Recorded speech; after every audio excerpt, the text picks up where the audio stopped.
And welcome back, everyone, to Curse of Strahd Twice Bitten, the show where 5 DMs take on D&D's top Gothic horror campaign. As always, I am Dragna Carter, your host and DM, and thank you to everyone for tuning in this week.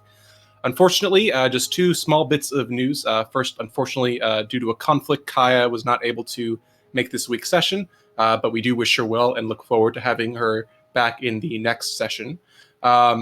Unfortunately, that session will be a bit delayed. We'll mention this again during our post-break announcements, but due to the holiday weekend next week, we will be taking off next Saturday, so there will be no episode on Saturday, April, 3rd? 4th? April 3rd. Here. Thank you, Twi. So yes, there will be no episode on April 3rd, however, but we will be back on April 10th for our normally scheduled shenanigans. So, just a heads up. Otherwise, I don't think we've got any other news. So, without much further ado, let's dive in and get started with Curse of Strahd, Twice Bitten.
And welcome back, everyone.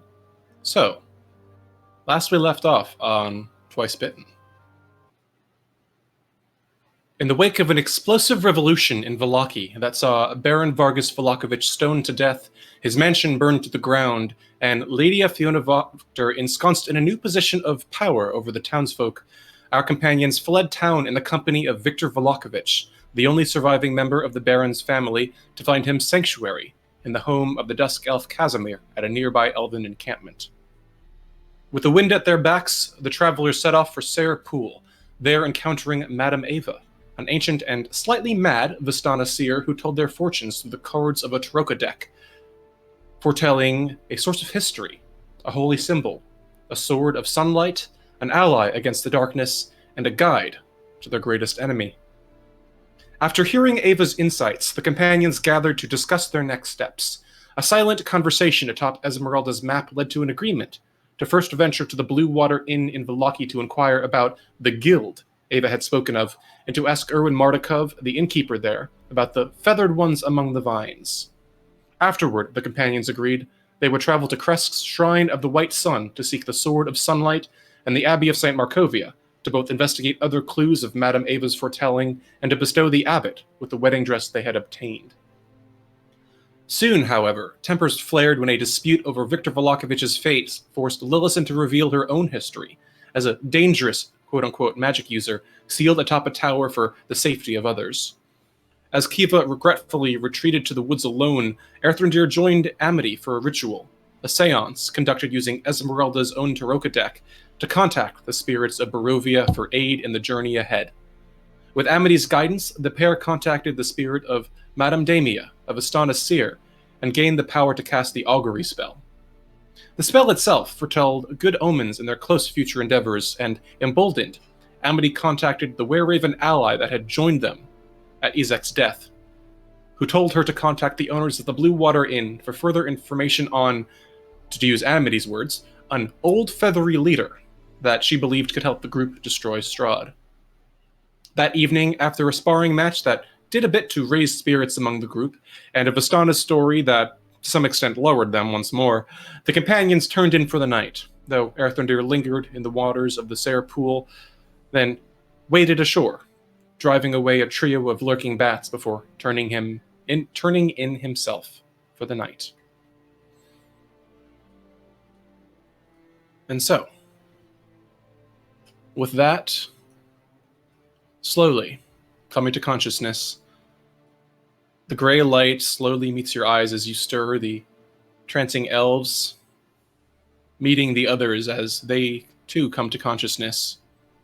The gentle lap of the waters on the shore of the Sarapul encampment greeting you with some warmth as a soft mist spills across the ground, and you can hear the growing bustle from the encampment nearby. You can see the dark, reflecting expanse of the Sarapul itself and the neck of the river that leads to it, the faint mist that spills across its surface, and across the tops and canopies of the dark evergreen trees and gnarled branches that thrust up through the woods, the lightning gray sky of the early Barovian morning. The day is yours. What do you wish to do? Earthendir has been up since the moment his trance ended, and if the others are coming too, they will probably see him as a tiny dot out in the middle of a tiny brown-headed dot in the middle of the river as he swims merrily back and forth. See, I always thought he was a redhead. Brown-red. Okay. In Auburn. Auburn, yeah, that's the word. Amity dips a toe into the water. Are you really not cold out there? Of course I'm cold, but that doesn't matter. It wakes you up, it gets you moving. Get in, it's half the fun.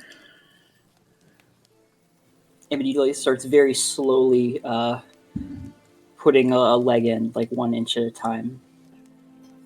Oh, you're not going to get anything done doing it like that. You're just going to draw it out. Come on, just make the leap. It'll be fine. All right. 3, 2, 1, and she closes her eyes and just leaps in. It's absolutely chilling to the bone. It seeps through every ounce of body heat you might have had, and you're left with your teeth chattering, your skin crawling all over as you surface, and then slowly your body begins to adjust. But in that moment, it is a shard of ice piercing you right through the chest.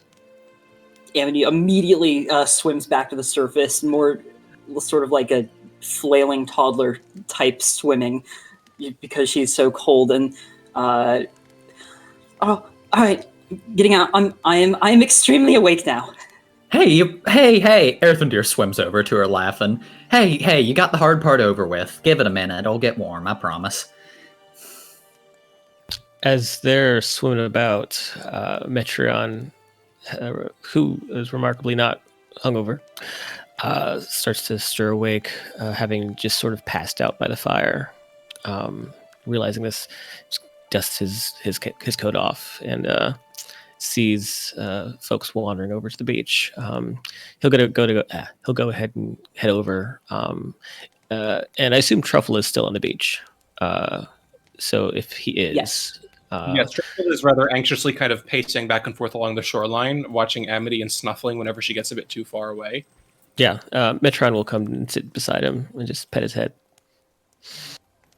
Amity is not still in the water. Against her hand. Amity is making her way out now? Oh yeah, no. That one splash was enough. She's now sort of shivering on the shoreline. Gotcha. All right. Truffle immediately squeals happily and begins romping over toward you, but doing his best to avoid getting wet. Earthendir gives her a sympathetic but still teasing look. Oh, come on. You didn't even get the time to let the fish nibble on you a little bit. That's the best part. That does not sound like the best part. Also, in case you haven't noticed, there's no sun here, so there's kind of nowhere to bask. He shakes his head like he's watching someone who doesn't understand the finer points of culture, and then just kind of kicks away lazily. It must be an elf thing. Okay. I mean, well, You hear I'm a sort laugh of cold-blooded, so... You hear a soft laugh from the side of your encampment, and you turn and you see Esmeralda kind of sitting up in her own sleeping bag and waving a hand. Here, come over here. I might have some things that can help. Yeah, Amity at the mention of wanders over. it being an elf thing, Kiva's very much not going to go swimming. She does not like the cold, so she's just sort of watching contemplatively from the sidelines, but and staying as close to the fire, I think, as possible, because she's not really into cold swims. You're all weak. No, we're just saying, love. The thing's freezing. Your loss. No, I'm surely sure it's not my loss, but it's your gain. So have at it. See, there's some real positivity. As Yeah, Earthendeer right. will eventually come back to shore. Although when he does, he stops by a fallen log and then pulls away a fishing net that he apparently rigged up there. Good news is, I think I got us some breakfast. So Give me- the more important question is... Oh, I'm sorry, what, Dragna? Earthrender, give me a survival check to see if your fishing net caught anything. Meanwhile, Metron, what are you doing? Oh, no, I was just going to ask Twy, since he's been swimming, what is the body like? Is it like a good 6 or maybe like a 9? What are you Moving right along. here? Amity, any response to Esmeralda's invitation?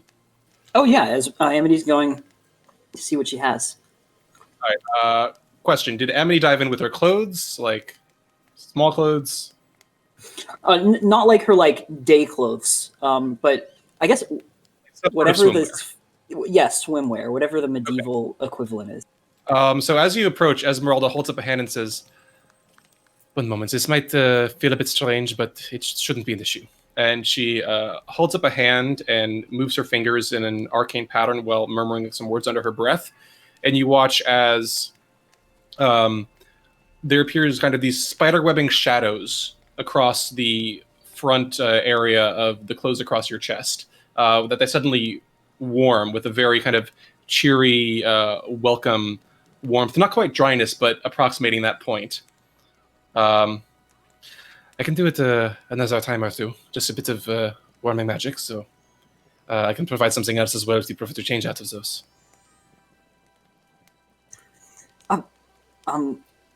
It's feeling better already. You wouldn't happen to be able to do that to the entire river, would you? Not the river, no. Just a few specific parts of what you've got on there. I'm not nearly that proficient a mage. If it's not limited or anything, then yeah, if you could just dry my back off. I mean, if it's limited, I'll just dry off myself. She gives you a somewhat evaluative look. I think I can cover the bulk of it, at least. Turn around. Yeah, Amy turns around and lets Esmeralda dry her off. Casting Prestidigitation twice over. It doesn't immediately dry, but she warms up kind of the front chunk and most of your of the back clothes up considerably, and you feel them already beginning to dry as if they've been held under some sort of heat source or bonfire. On a brighter note, I think this Vinsky was right. This prosthetic leg is completely waterproof.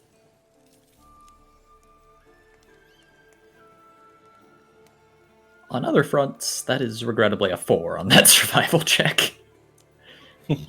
A 4. Unfortunately, you seem to have mostly caught just bits of blackish, or not sure it's seaweed. Maybe it was just some kind of weed that was left in the river and washed down the falls. Unfortunately, your net itself is rather empty of actual fish. He will trudge back ashore. Never mind, we're gonna have to eat regular things like normal people. It's fish, not regular.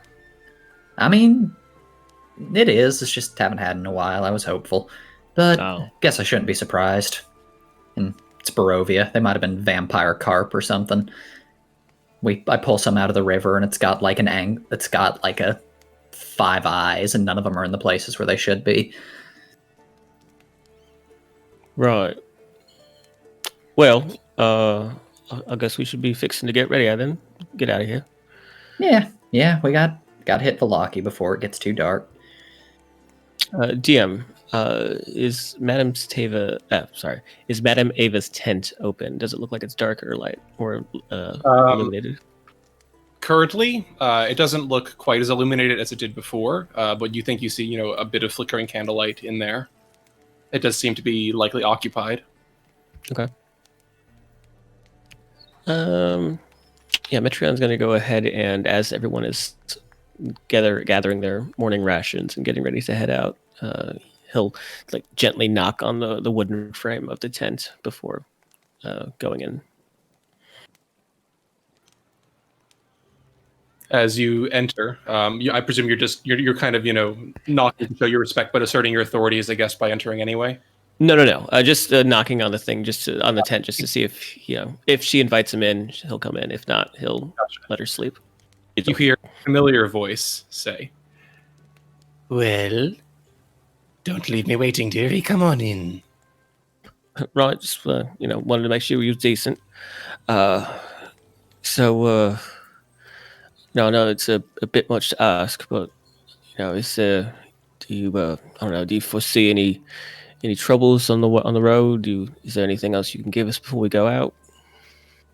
You enter into the tent and you see the comfortable small space, the magical flames along the sides, one of which you see Ava's fingers pinched up against as she murmurs a word and it springs into existence. You can see the old crone herself eyeing you from behind the long white hair, just kind of kneeling on a soft pillow before her low wooden table, the crystal ball pushed off to the side, crackling with small motes of light. She turns a bit of a skeptical eye on you, raising an eyebrow.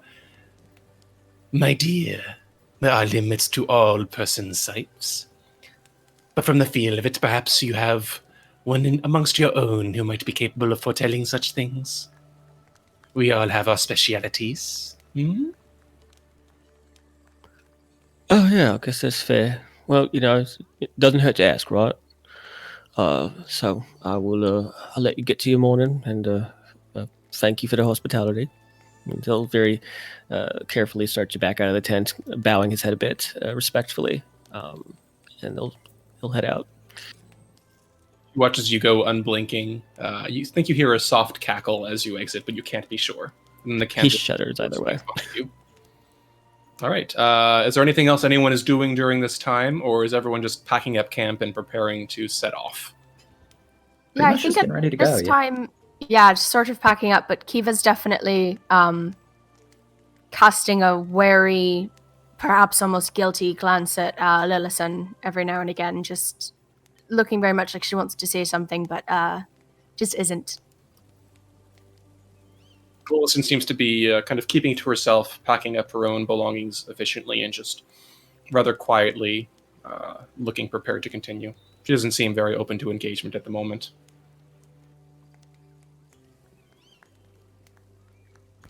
Metron will go over to Ismark and Irina. Are they awake or? They are, yes, and they've just nearly finished packing their own things. Ismark turns toward you with an eyebrow raised. "So, just when we thought we had visited two of our favorite towns for the last time, it looks like we're getting drawn back there, hmm?" Yeah, it looks to be like that.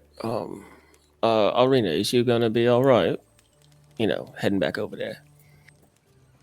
Irina nods. "It shouldn't be a problem. At this point, I think we've experienced enough that, well, whatever he might throw at us, we're ready for it. And Right. besides, we're doing this, it is kind of, terrifying a little bit, but, what we're trying to do, there's going to be danger, right? Better if we try to, make things easier on ourselves than just hiding out and waiting for the inevitable, right? Better to do what we can now." That's one approach, and I'll respect it. Just wanted to make sure you was all right. It's gonna be. Sorry, what was that? Just wanted to ask how you were doing. Oh, still got a lot of questions, not a lot of answers. Hoping for some pretty soon. Just trying to stay sane otherwise, you know. Mark chuckles. Sanity is certainly something that I think that we could do with a bit more of, but circumstances that we seem to face now are hardly sane. Though, speaking of questions, there was some things that I was thinking about. You know Right. that the one of the items that the old woman mentioned, it's been sticking in my head. He kind of leans forward, his eyebrows furrowed. She said that it was a weapon of vengeance, but vengeance against who, I wonder? Well, I assume if it's something used to hurt, he who should not be named, I assume that vengeance is towards he who should not be named. I wonder whose vengeance it was. Oh, I see what you mean. Shrugs. Oh. I He seems like the kind of person who's pissed off a lot of people, so. Very fair. All right, well, in any case, perhaps it will not make a difference, but we are ready to go whenever you are, so say the word and we'll set off. All right, well, he'll pat Ismark on the shoulder and gently bow his head towards Irina and head back towards the main party. All right. As you do, Esmeralda has now kind of packed up her own things and is kind of glancing around at the group. So before we set off on the road, there was just something that I wanted to bring up for some consideration, if you had at the moment. What is it? So I confess that last night I let myself be lulled into a bit of security, and before that, at the inn we all had our own complications, things we sought to pursue that night. But moving forward, if this is the path we are taking, I think that at a minimum, it might be best if we consistently set up nightly watches moving forward. That makes sense. I think it is a good plan. We should have been doing it before, honestly. I think we have gotten too comfortable with things, especially as we get further along. I can't imagine it's going to get any easier. Perhaps, if it would not be beyond me to suggest, I know that you and Erswandir, or is it your own requirements are perhaps not so stringent as others. Perhaps the both of you could split it up so that one of you is for the first half, the other for the second, and then we could double up so that no one is ever on watch alone. Kiva just looks over to Earthendigger and is like, "That's fine. I think that works." Yeah, more illuminating than rereading the same book for the 50th time. Great. All right. I'm going to keep turning it in my head, but if any of you has any other means, any other precautions we can take, please. The steps we're planning on taking, this is the first step into, a more open conflict. We should be prepared for similar escalation. Earthendir opens his mouth as if to say something, and then just kind of shakes himself. Yeah, we'll let you know. All right, well, she kind of claps her hands together. Whenever ready to go, I'm good to set off. Let's get out of here. Yeah, Metreon will make sure everything he has on him is on him, and then in a moment sort of goes to his kit and then realizes what he has, and then takes just a moment to focus, and he's going to go and turn himself into the kind of same humanoid, tan skin, dark hair. Okay. You reach for the magic, but this time it feels a bit colder than before. And you recognize that chill as the one that you felt when casting other forms of magic that you've drawn upon. As the others watch, as Metreon casts a spell, you watch as, rather than just shimmering in a shadow-like fashion and transforming, you watch as slowly small cracks seem to sprout across his skin and the rest of his form. As slowly his skin and hair begins to push away from the rest of it, visibly beginning to peel from the rest of it. You watch as parts of his body begin to crack, the flesh peeling away, and below it you see the familiar image of his disguise. As the rest of the peels and cracks kind of fall away, they begin flaking into gray ash that then dissolve into the wind, leaving the illusory form behind. Ooh. Fucking Barovia. I Yeah, Kiva's hate definitely. magic here. Yeah, is a rough thing to watch. So she sort of like politely tries to look away, and just when it's done, seems a little bit more comfortable, but hard to watch. Yeah, Earthendeer gives him like a... Or go ahead. Esmeralda, do you know why magic here seems to be a little sideways? She shakes her head. It is something to do with Barovia itself, as far as I can glean. Whatever dark powers created this land, it seems to be corrupted somewhat to its very core. Whatever I have tried, the corruption seeps into any exercise of magic sooner or later. Yeah, but that's okay. It doesn't change what the spell does. You're still fine. It's just trying to scare us. We can't let it. Does this mean I'm going to just like shed my skin every time I cast this? Hopefully not, but if so, probably better get used to going to the powder room before putting on your makeup. It's back to that then, is it? All right. Unfortunately. Yeah, you can tell Metreon is uncomfortable, even a little skeeved out, and keeps looking at his hands a bit, flexing them to make sure that the skin there isn't going to flick off again. All right. Shall we make trails? Yeah, let's crack on. All right. So, packing up your things and bidding a silent farewell to the Serpul encampment, you take your belongings and come together as a group and begin making your way once more down the trail that leads toward the old Svellich Road. The path is muddy. There's a faint mist that lies over it, and as you go, occasional drizzle seems to fall. On and off, every few moments, there's just a few droplets of moisture that fall through the trees before dissipating once more into the gray fog. The silence of the forest around you is almost stifling at times. That you can hear the squelching of your boots through the mud, and you can see just the faint shadows of the trees and their branches whispering through the canopy. Eventually, after a bit of time traveling upon the road, you come to the familiar crossroads where the signpost and the gallows stand. However, as you turn and begin considering your path ahead, Kiva, you hear something crack in the bushes to the north of you.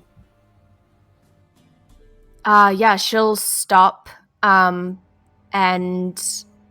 very carefully try to see what might have made the noise without walking closer. And if she can't see anything from her current sort of position on the road, she'll try to approach very carefully. Okay, as you turn, you see just very faintly amidst the trees on the northern side of the crossroad what seems to be a silhouette, human-shaped, lingering in the underbrush just beyond. And as you notice it, you glance aside and you see Esmeralda catch your eye and offer you a meaningful nod as her hand goes toward the hand axe at her side. Yeah, Kiva, with that sort of go-ahead, would pull her own scimitar and sort of let it part the bushes in order to see what that humanoid shape actually is. All right. What are the rest of you see Kiva kind of stop, turn, and then begin making her way toward the northern underbrush by the side of the crossroad. What are you doing? Oi, is everything all right? Kiva just hold up a finger to her lips, like just keep quiet, and give Metreon a more meaningful look towards Esmeralda, like she knows what's going on. We're aware of something weird, and she's going to continue to investigate. All right, yeah, he'll take out his hand crossbow and just keep it at his side. He won't. He'll walk a couple paces towards her, but he won't stick like right behind her. All right, Kiva, as you push aside the underbrush, you see the silhouette flinch, and then the gray light kind of filters in, and you see standing there a man of olive skin, dark black hair, down over his ears. He has darker eyes and is wearing kind of a green sash and tunic below a brightly colored pair of pants that are occasionally marked with kind of yellow bands wrapped in places. And he kind of winces at the gray light. Oh. Not a very comfortable place to sleep, it looks like. What are you doing? Forgive me. I was not sleeping as such. I was hoping to speak with you. He kind of glances over the scimitar. Do you mind?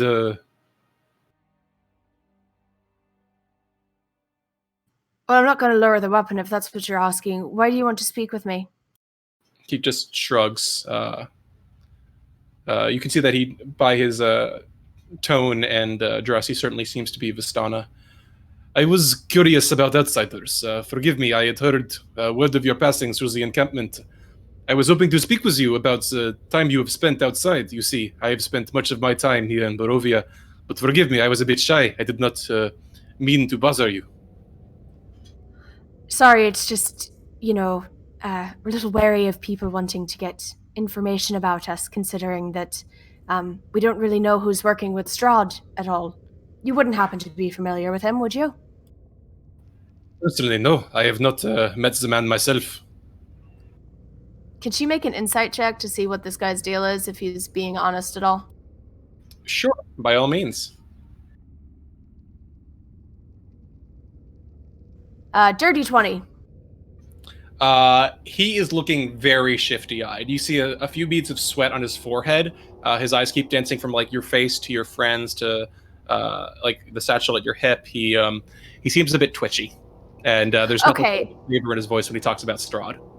So, am I getting the sense, or is it possible that I'm getting the sense that he wants to stop us here for a reason in like an ambush way, or if it's just a like shifty guy taking the opportunity to be shifty? Given your insight check, I would say that you're getting the feeling that he has more than a passing interest in you, and seems to be more familiar with Strahd than he's letting on. Okay, and sorry, one more question just for clarification's sake. When you say passing interest in you, you mean you, the group, or individually her? Group. He doesn't seem to be especially interested in Kiva herself. Great. Fabulous. Kiva's going to give another look over to Esmeralda and not say anything, just sort of mentally communing with eyes. What's the sort of vibe that Ez is giving off at this point? Let me take a look. Ez is providing similar, kind of sense of skepticism. Her eyebrows are raised. She's positioned herself in kind of a defensive posture. Her shoulders are back. She's looking very flexible, very relaxed. But in the time you've known her, you kind of recognize her as, tense, not being anxious, but as in kind of like the lazy sense of someone who's getting ready to pounce if need be. Friend, I just don't think we're interested in talking too much. So if you want to get to where you're going, and we'll get to where we're going. She's going to keep the scimitar drawn on him and sort of back up towards the group and watch for him to leave first before she gives the go-ahead for them to keep moving. He kind of holds his hands up, as you say that, and says, Of course, I do not wish to bother. And then as soon as you take the first step away, his eyes shift down to the belt at your waist, and his arm snatches out as his hand grasps for the place where your dagger is hilted at your belt. I need you to make a dexterity saving throw. I was going to say, could she just try to swing at his hand with her scimitar? Yeah, because I was keeping pace behind her. Like, do I see this? You would all see this, yes. He is not being very subtle. Okay, then I would fire a bolt at him. 19, and she wants to swing at his hand. Okay. So, by all means, you or Metron can go first. I would say it's up to you who goes first, unless you want to make dexterity checks. Yeah, I'm fine with whatever. Regardless, it's a 13 to hit, so. A 13 does indeed hit. And a 15 on the crossbow. And a crit for damage. She's trying to cut his hand off. Don't geez. touch my Okay. And a 7 for the crossbow bolt plus sneak attack. Wait. Did we just kill this man? So that's 5 sneak attack. So that's Okay. So, Kiva, as you swirl to slice him across with your scimitar, Metron, you immediately bring up your crossbow bolt and fire a shot directly right at the center of mass. It sinks right into his chest, and he instantly crumples like a bit of paper, bleeding out on the ground as Kiva, your swipe goes wide. His eyes are just wide open, his mouth working silently, hands very quietly twitching as you watch the blood drain. Kiva sheaths her scimitar and moves to drag the body back into the bushes. And she's also going to check for anything that he might have had on his person. Okay. Looking over him, he appears to have a scimitar, a light crossbow, seems to be wearing a reasonably good condition leather armor, has around 10 bolts of the crossbow in a satchel. Otherwise, doesn't seem to have anything of special note. All right, so she's going to take the crossbow and the bolts and toss those to Metreon, and then she's going to call out to the group if anyone wants leather armor. Is he fucking dead? Oh, yeah. He was going to attack me with my own dagger, so what are we expecting? I don't. Listen, there's not a lot of room for diplomacy in these parts, all right? It's kill or be killed. You didn't see the way he was acting, and when I mentioned Strahd, he looked like he was ready to pounce. I mean, this guy was not a good one. He was reaching up for a dagger. She's looking to Ez as if to be like, can you back me up here? Like, you watched what I watched. And Metreon, is already backing her up, so she's not going to do that to him. Roll to kind of exhale slowly. You watch some of the tension leave her shoulders as she nevertheless kind of glances around very cautiously at the area around you. I had feared, well, given, I thought that some of my brethren had certainly given themselves over to Strahd, but this is certainly the first time that I think I've seen one of it in action. We'd best, she kind of winces and kind of makes a motion with her hand that you consider to be one perhaps of some kind of respect or of spiritual value, and then just kind of shakes her head sadly. We had best hide the body somewhere, at least off the side of the road. Yeah, so Kiva would continue to drag the body off, and then she will take the scimitar and the armor, and we can just keep them in Ez's wagon in case we need them. But yeah, once he's off the road, she'll come back with the stuff. Earthrendir's just staring at her like he's seen a ghoul. All right, sure. Let's go. Spark's eyes.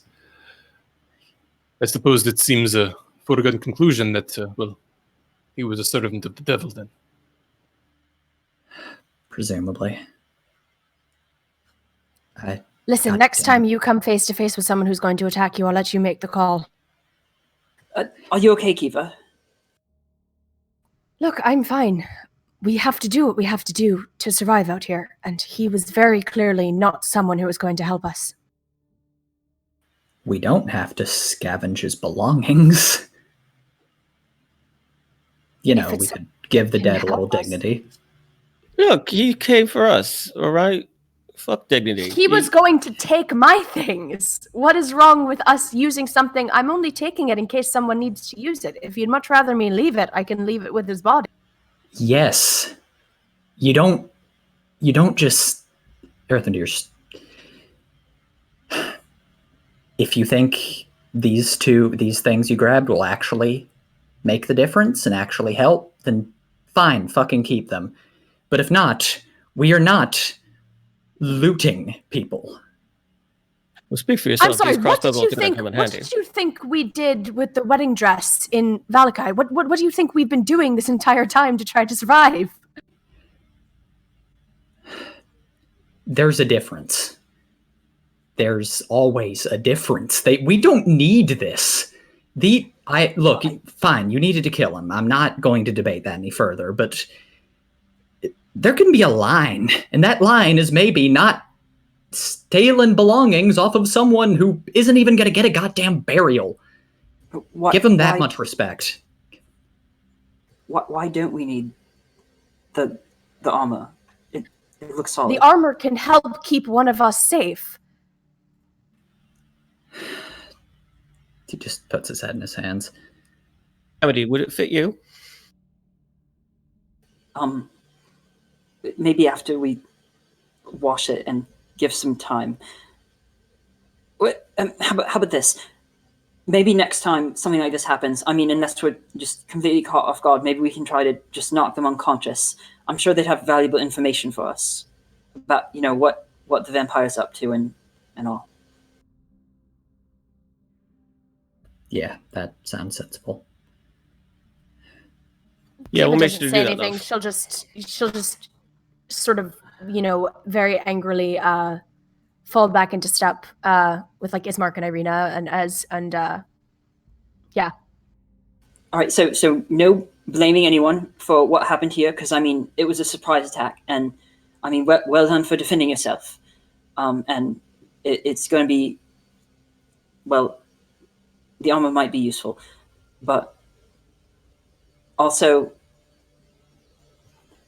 I guess what should I say for you, Erthrindir? Like, we should maybe give him some kind of last rites, and maybe not kill people.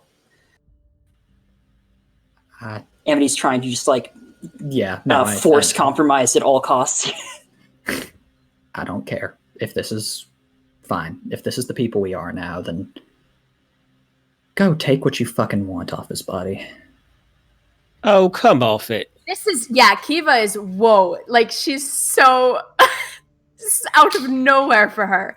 Come on, man. Listen. The woman said he was going to attack her. I saw it. I'm not saying he wasn't. I'm saying that you don't do things to certain people, even if they're being awful to you. What exactly are you implying by this kind of people? That's out of character, not actually what he said. But didn't he say that if we're going to be that kind of people that takes stuff, that's what she's referencing. Okay.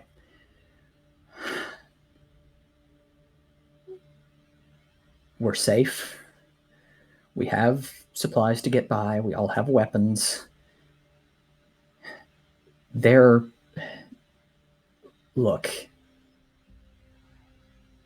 we can't just devolve into this, into just, all right, we kill whoever crosses us, we take their shit, we leave their body in the bushes. We're not fucking bandits. We're not soldiers we're not soldiers on a victorious conquest. We're just people. We don't get that right. Look, sometimes people have to do this to survive. I understand if you haven't had to do this before, but it's not an easy thing to do, and I don't want you to think that I'm getting any pleasure out of this like I'm some marauder. But this is what has to be done to stay alive. And if this armor can keep one of us safe, then it is for a good purpose. And that's the last thing she's going to say. This is important to you, and I respect that, and I'm not going to even try on the armor. Try on the armor? This is maddening to me. Listen, Amity, you are, no offense, but you're a bit soft. If this armor is going to help you to not be so soft out here and to keep you from getting killed, then fucking put it on. Erthrindir kind of is looking very conflicted, and he steps over to Amity. Darling, do I have your permission for something? Can I cast a spell on you? I trust you. Thank you. And just half angrily, he raises his wand, but again, kind of not shining it in a glyph. Instead, like moving like a conductor feeling out an orchestra as a quiet, mournful tune begins to fill the clearing. And he's going to cast Mage Armor on Amity. Okay. You watch as the shadows around you begin to swirl and stir, and as the music begins to rise to a crescendo, they swirl together, forming this coagulated mass of roiling blackness that then spills up through the air, enshrouding Amity in almost a cocoon of pure dark, and then sinking inward until you can see nothing but her skin and a faint shimmer of dark shadow across the empty space, perhaps an inch away from the edge of her skin. And then it's just Amity. There. She's got armor. It'll protect her better than that man's crummy leathers. You say we have to make the choices we have to do to survive? Well, there's my choice. Now put that shit back. Metron tosses it over his shoulder. Yeah, Kiva does not look particularly pleased that she's being told what to do right now, and will pointedly ignore him. I'm keeping the crossbow, though, and the bolts. So that's the compromise. Let's go.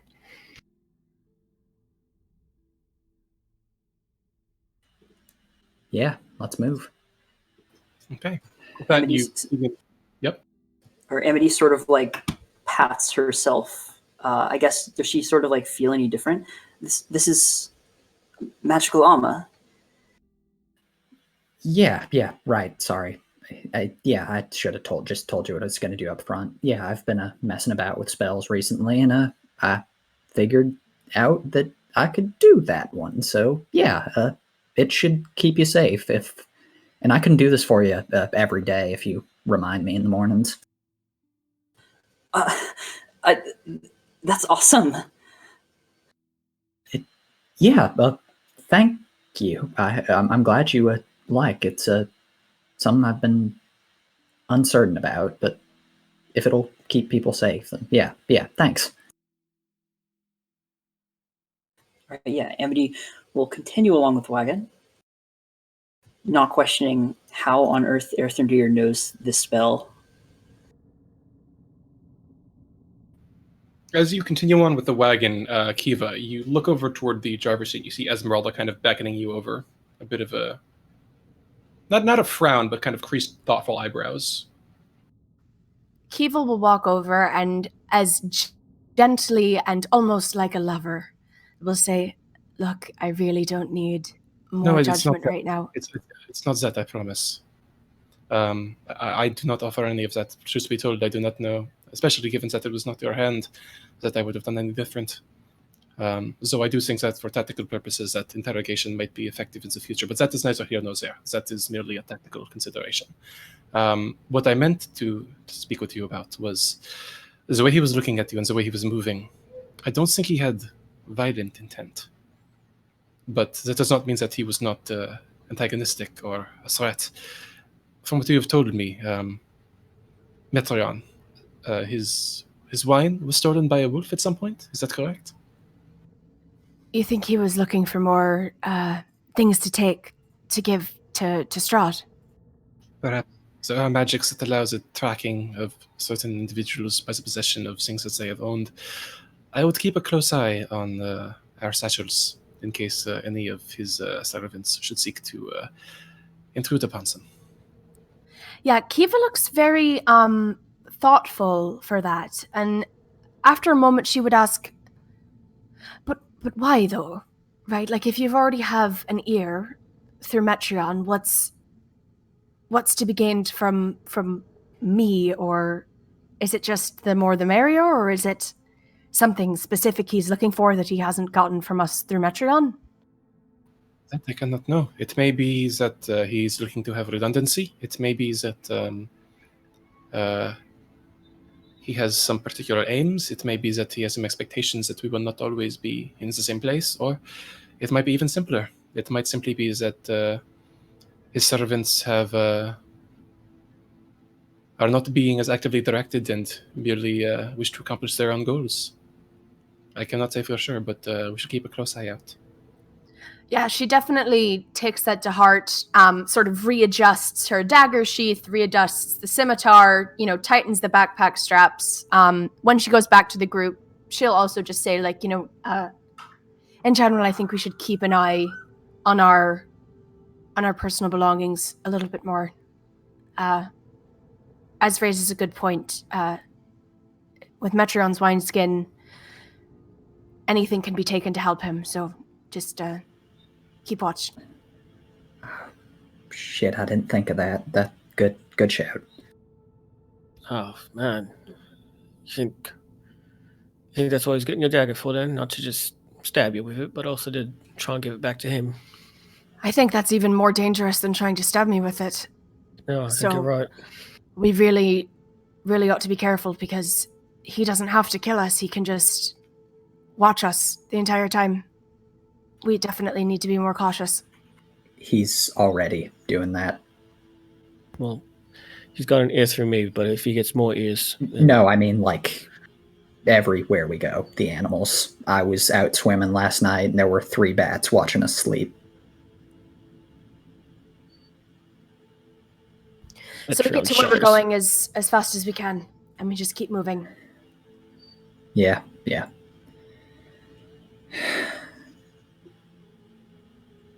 And Kiva,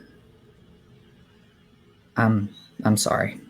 I'm not retracting what I said, but I didn't mean to imply that if you had done this before, that there wasn't a need. But I don't think there is one now. Kiva stays sort of silent and stony for a moment, and then just nods understandingly and would fall back with walking.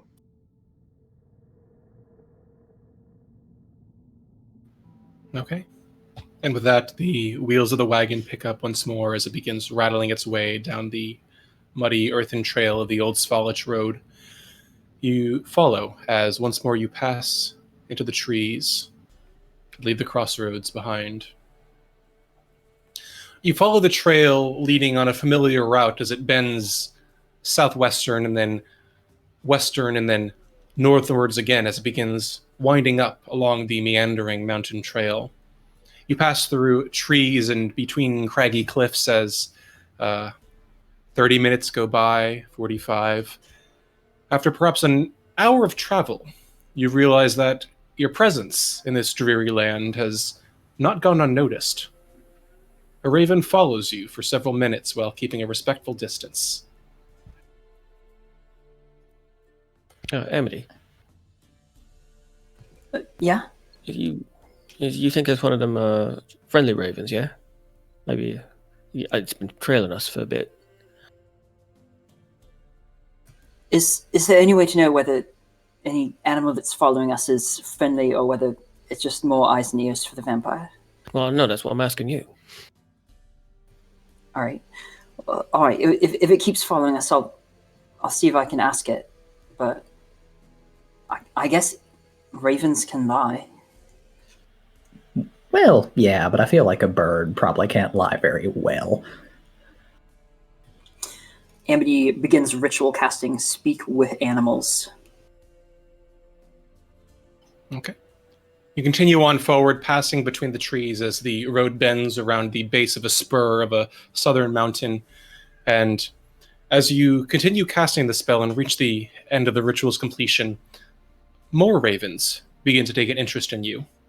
Before long, their numbers swell, and soon hundreds of them are watching you.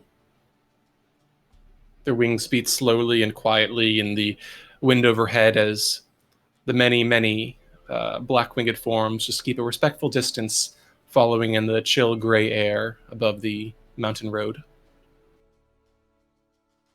Well, they're not exactly subtle.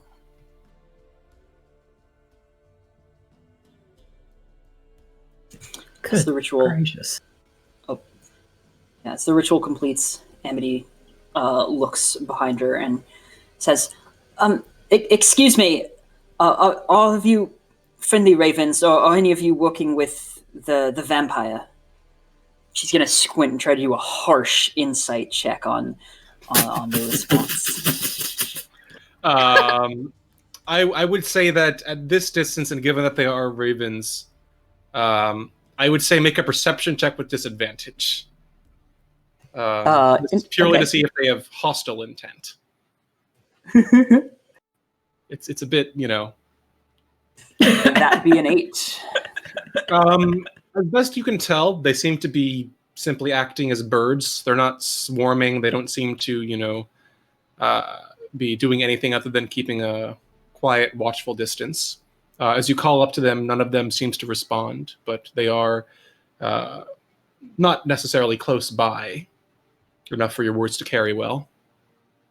They just seem to be watching, following, not acting in any overt way. I'm not sure. Emily whispers to her companions. Well, if worst comes to worst, I feel like 7 of us can, 8 of us can fight off like probably 100 birds each. We'll probably be all right. Well, I mean, the danger is not fighting. It's just ears and eyes everywhere, like you said. Like, are we supposed to be just firebolting every single bat and wolf and spider Yeah. and raven? Probably not the ravens. They've been good why to not? us. Is it? I guess I have. Yeah, the feathered one who helped us back there. Well, I guess we can hope that all ravens are good and all wolves are bad. That would make it much simpler, wouldn't it? We just kind of had fairy tale logic for the whole thing. I don't know that many fairy tales with ravens, but let's hope. I mean, it is always the big bad wolf, right? Yeah. Actually, Earthendeer kind of turns to her. Well, since we're walking and being trailed by an enormous trail of birds, someone mean to ask, like, all the fairy tales and fables and all that, I know you love them, but, like, how did all that, I guess, get started is a weird word, but where did you start to, I guess, become a storyteller like you are? Well, I mean, if we're going back all the way to when it started, it would be when I was just growing up. The temple in my hometown, well, it had some books, and there were all these fables and fairy tales. And so I guess that's why I really grew attached to them. It was what we had at hand. But I've always admired these more sort of like short, simple stories with like a moral. I guess they just feel very different from how things actually are. How did you get like the magic though? I mean, like, don't you all have to go to colleges and stuff like that? Well, I've never been to college, but I guess, well, it's a funny story. So I was tending to some farm animals. I mean, we were at another town where we were helping out with the farms, and I was just sort of tending to the pigs, and I just said something like, "Oh, I hope this food is good." And then, well, Truffle here, she sort of pats Truffle on the head, just suddenly said like, it's not that good. it's just the same old grub." And I immediately like fell over. Like, So- you understood him. Right. It was quite a shock. Yeah, I see he's always been sassy. I suppose so. But wow, that's incredible. Like, it just kind of came to you. I've never heard of anything like that. Well, to be fair, I mean, you said earlier that what really gets your magic going is like focus and danger and stuff. And I guess that's why it took approximately 1 million years for me to learn even 1% of what I've got over the last week or two. Yeah, goodness, it's only been 2 weeks. Feels like a lifetime. hell, still, like, finding the seed of your own, like, it took me a long time to find the seed of my bardic magic, and that's with vigorous tutoring. Like, the fact that you could find it independently, that's incredible. So I guess you could say Truffle was your teacher then, your professor, I guess so. Professor Truffle. Yeah, he's sort of my magical patron. He oinks in a way that could be potentially interpreted as proud, but you're not entirely sure. It might just mean he's hungry. Earthendeer reaches up and, like, places his glasses on Truffle's snout for a moment. There you go. Oh, fan art, please. I need the fan art right He now, looks please. exceptionally distinguished. So, how did it work for you? You said that it was tutoring. Yeah. So, I was a stubborn little shit in my 30s, spoiled rotten. So my parents decided to take my too much book smarts and too little actual smarts and send me off to school. Christoph, like one of the finest bards you ever knew, who you wouldn't think would have the time for spoiled little children, but apparently he did, and kind of. I was expecting him to give me a spell book and start teaching me runes and all that nonsense, but he actually just spent the next few years just kind of teaching me about the world, taking me places, bars, concerts, out on field trips, expeditions, kind of replacing that little boy who didn't know anything but wealth to, somebody who was starting to see all the wonders that the world had. And kind of once I got there and started learning about history and about science, then it just came. Earthendeer looks very wistful. He sounds very observant. I mean, he clearly saw something great in you. I guess. He, I'm glad he did, but it's still kind of. I just. Yeah, I guess so. I'm lucky to have known him. He was a good man.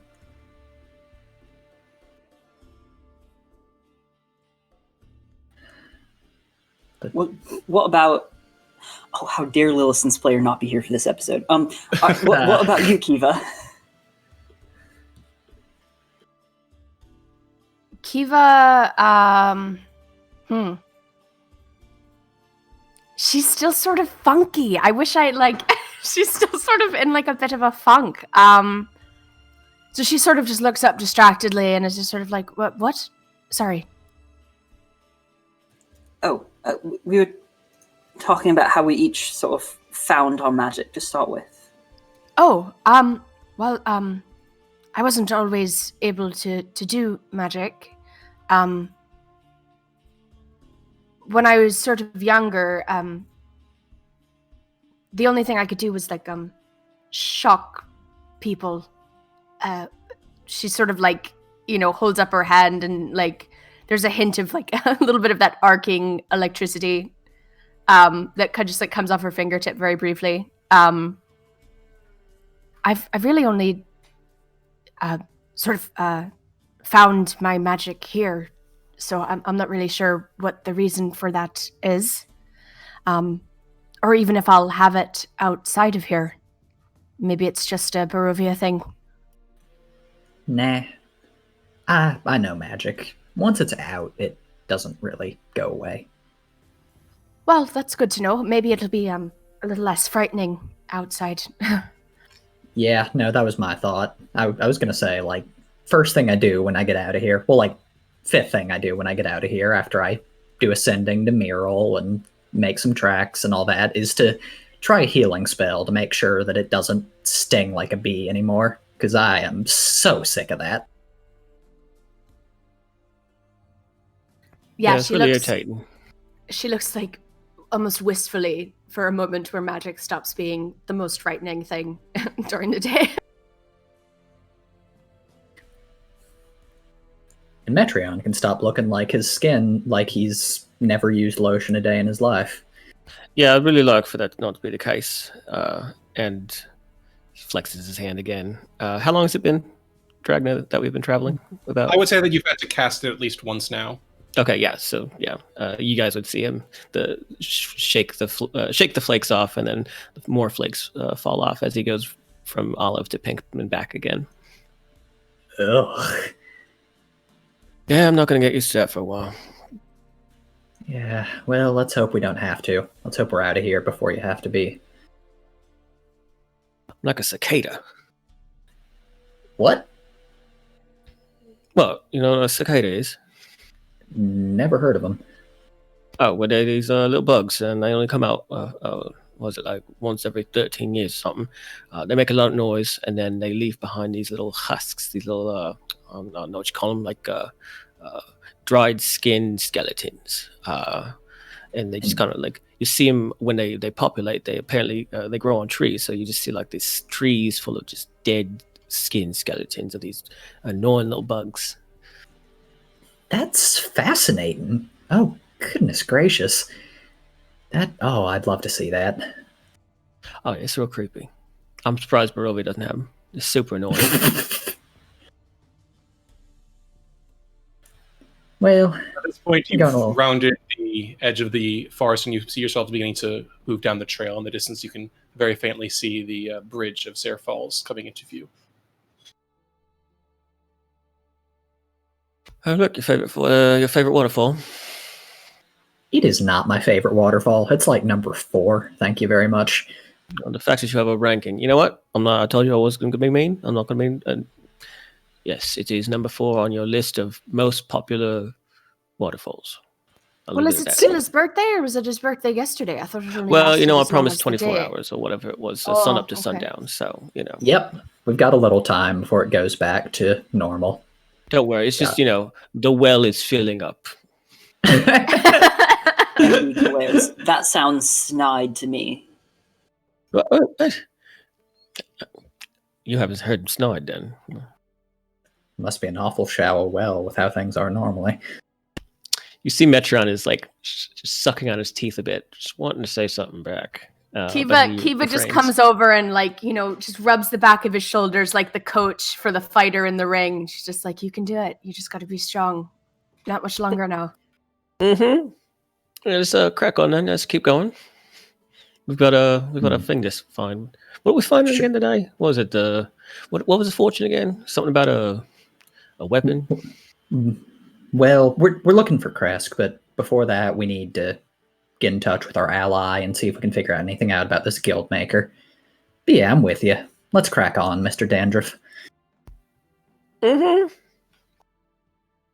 Come on now, be strong. See just the curl of a smile from Erthrindir as he just keeps going. Metron keeps his mouth shut and then keeps walking. Okay. It's not long before you reach the edge of the Zare Falls Bridge. You can see the old gargoyles leering there, moss-covered and staring silently across the sides of the bridge. You pass the thundering of the falls and before long leave the mist thrown up from the lake below behind you, as once more the road leads into the mountains between the cliffs of the Balanoch peaks. It's not long after that, perhaps another hour or so, before you reach the familiar crossroads where a black carriage once lurked. You can see the old road leading eastward toward the castle, but as before, you take the western road. This time, as you pass once more toward the western gates, they eerily creak open for you, letting you pass through, and all the while, from the descending trail to the bridge to the crossroads to the gates, the ravens continue to follow. A great black cloud that spills up into the sky, occasionally perching and watching, but then quickly taking flight and following behind you, continuing their quiet, unobtrusive watch as they continue tailing your way through the skies of Barovia. You continue onward, passing through the western gates and between a set of woods that by now you're becoming fairly familiar with. Passing once more through a small valley or canyon that cuts between a peak to the south and a large ridge to the north, before coming out in a place where the old promontory and the windmill atop it rest. From here, you can see the great mass of the dark wooded valley spilling out below you, the wooded town of Vallaki. And as you make your way along the trail that hugs the side of the valley before descending into the trees, you can see the dark, great reflective surface of Lake Zarevich to the north, the very foot of Mount Baratok amidst the mist there. You continue on forward, passing into the darkness of the trees of the Svalich woods as the road comes up around you, the rattling of the wagon and the occasional caws of the flock above you just echoing in the chill, misty air. By now it's been more than 5 hours and you're growing a bit weary, and afternoon is now well into its second hour.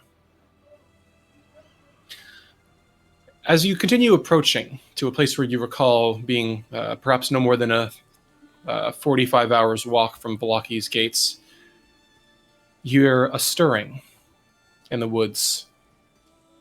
And as you watch, you can see, well, hear first, though there's little to no warning in advance, as with but a moment to respond,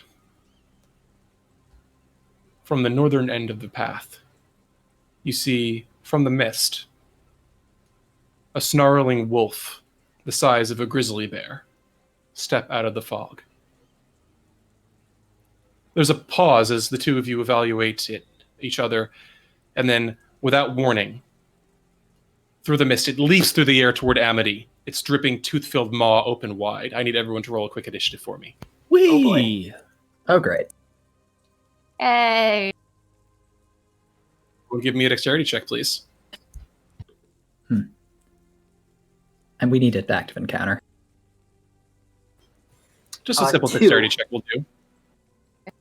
6. 19.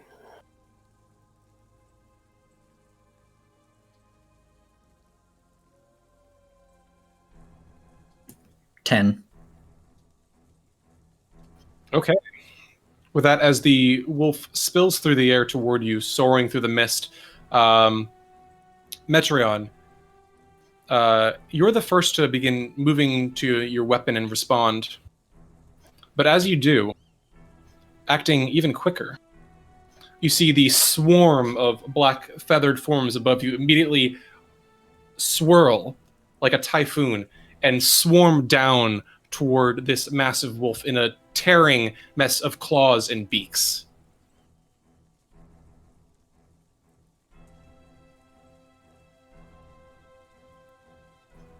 As you watch the ravens kind of swirl around it, trying to bite and tear with their claws, the wolf snapping at them, almost devouring a few of them and driving them away. In that moment, Metreon, you and the wolf moving at very nearly the same time. Metreon, you're just barely first. What do you do? So here's a question. Do these ravens count as allies? They very much do. All right, cool. So he immediately whips out his hand crossbow. Is going to go ahead and fire. All right, go for it. That's going to be a 20. Dirty 20. 20 hits, roll damage. So it's going to be 5 piercing plus 1 sneak attack, so 6 total. All right. The bolt slices through there and just cuts across the side of one of the wolf's haunches. It doesn't seem overly bothered. This massive dire wolf itself towering above any of you just at the shoulder. It then turns, locking its eyes on Truffle's small head poking out of Amity's pack, and snarls, leaping toward him, and its massive toothy maw just lashing out toward Amity as it's going to attack you. It's a 16 to hit Amity. Hits. No, it isn't. That is a 9 to hit Amity. Get your filthy mouth off of her! You watch as there's kind of this flow of just this rising brass orchestration, almost a sense of bravado, that slams the dire wolf into the side, the sense it's spilling several feet off kilter. It kind of recovers and pounces upon the ground, recovering itself and turning toward Erthrindir, snarling, drool dripping from the side of its gums. That is the end of its turn. Erthrindir, you're up. All right. He's going to, raise his wand as a growing mode of fire expands for a firebolt. Holy shit! Oh, wow. Jeez. All So right, that what'd you is 25 to hit, a critical hit for 25 fire damage. Okay. You watch this Earthrender just acting on pure impulse, his eyes flaring with protective rage, pulls to his wand and begins casting the spell. But as you watch, whether by emotion or fury or sheer defensiveness, the bolt swirls and then swells to twice its normal size, and then twice again until it's this small fiery sun burning larger than the size of a man's head that he then flings through the air that smashes into the side of the wolf. It howls in pain, kind of romping and pouncing and biting and gnashing at the air as you watch its fur smoke and burn away, the scent of burning flesh and just scorched fur filling your nostrils unpleasantly. It is an enormous burn, red and raw and blackened across the side of its body. And with that, Kiva, you're up. Oh god, there's no way I'm going to be able to follow that. She's going to just swing her scimitar at the bad guy. Go for it. 21 to hit. That will hit. Roll some damage. That's 4 damage, but I'm also going to do something fun.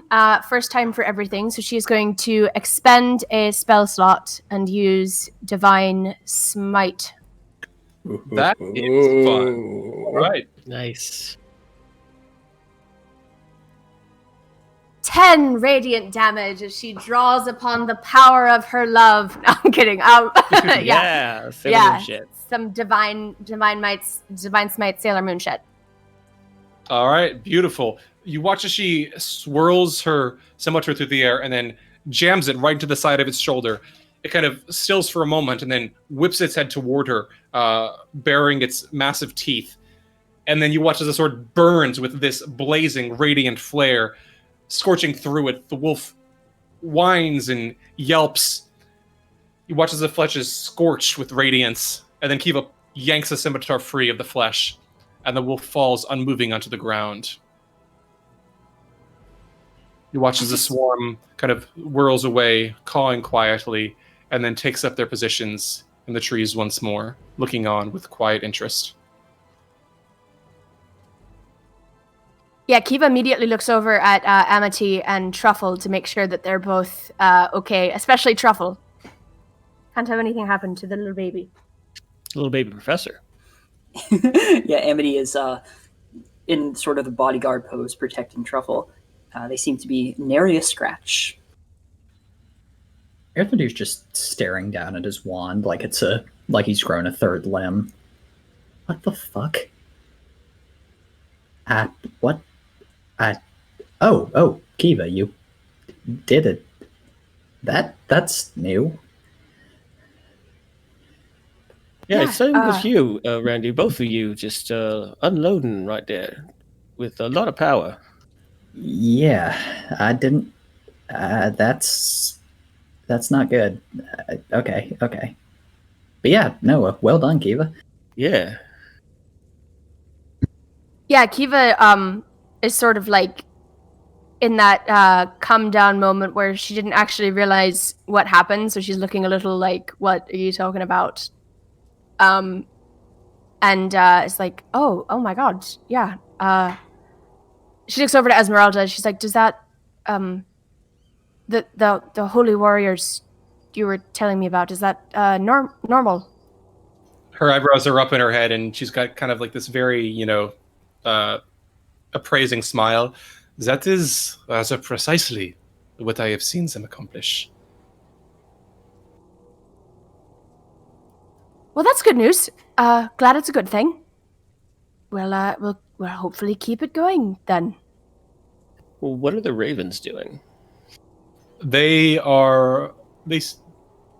Amity would see them, kind of get a sense of their emotional state, but Metron, you could just kind of see them, kind of shifting from claw to claw on the branches, still just watching you occasionally, fluffing their feathers and looking down at you.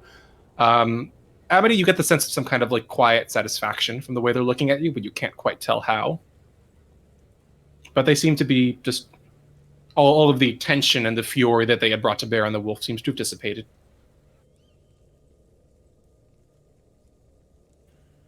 Earthendeer's just kind of... Go ahead. Oh, Amity was just gonna be like, "Thank you, Ravens. All right, I think they are good Ravens."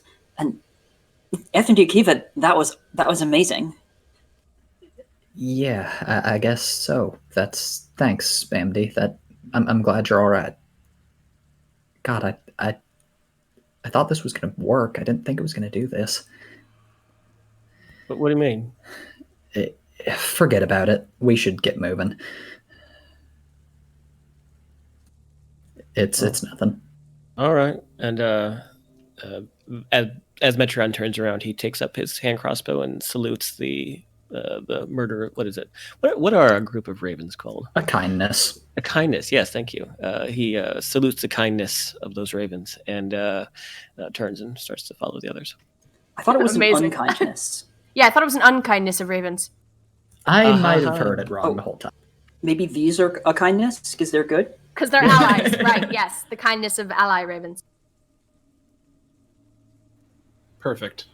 All right, so you leave the corpse of the direwolf behind, leaving it to be a carcass for whatever opportune predators might wander through this part of the woods, and continue on forward, passing through the trees and once more en route to your destination.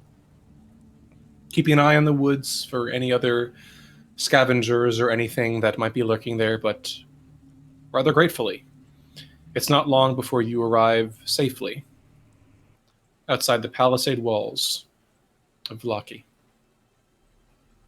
As you do, you hear a great fluttering in the trees and canopies behind you as you watch several of the ravens amidst the swarm caw, the group of them peeling away as their wings flap and the swarm kind of disperses amidst the trees, rising up into the air and departing, leaving you be toward the edge of town.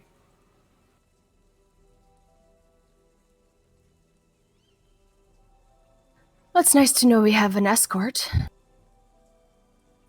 Yeah, honestly, I'd be fine with them following us everywhere if it weren't for the droppings. He brushes something off his shoulder. Metron cringes seeing the poop on his shoulder and checks his shoulders to make sure they're not covered in poop too. And when they're not, he will sigh relief. But he's actually going to go and move a little bit closer to Kiva as they're walking. Also, we're talking to the Martikovs, right? Try and find a two-part thing of our little reading from Eva. Well, we should definitely talk to them, and I think we should probably be staying the night, right? I mean, I don't know. Do you think we could make it to Kresk tonight? I don't know, but even if we can't and we get shut out, then we're out in the wilderness. I don't want to risk that. We're not on any... I mean, I suppose there is a time crunch, but I don't think that much of one that we need to risk something like that. I mean, maybe we could crash in the tower.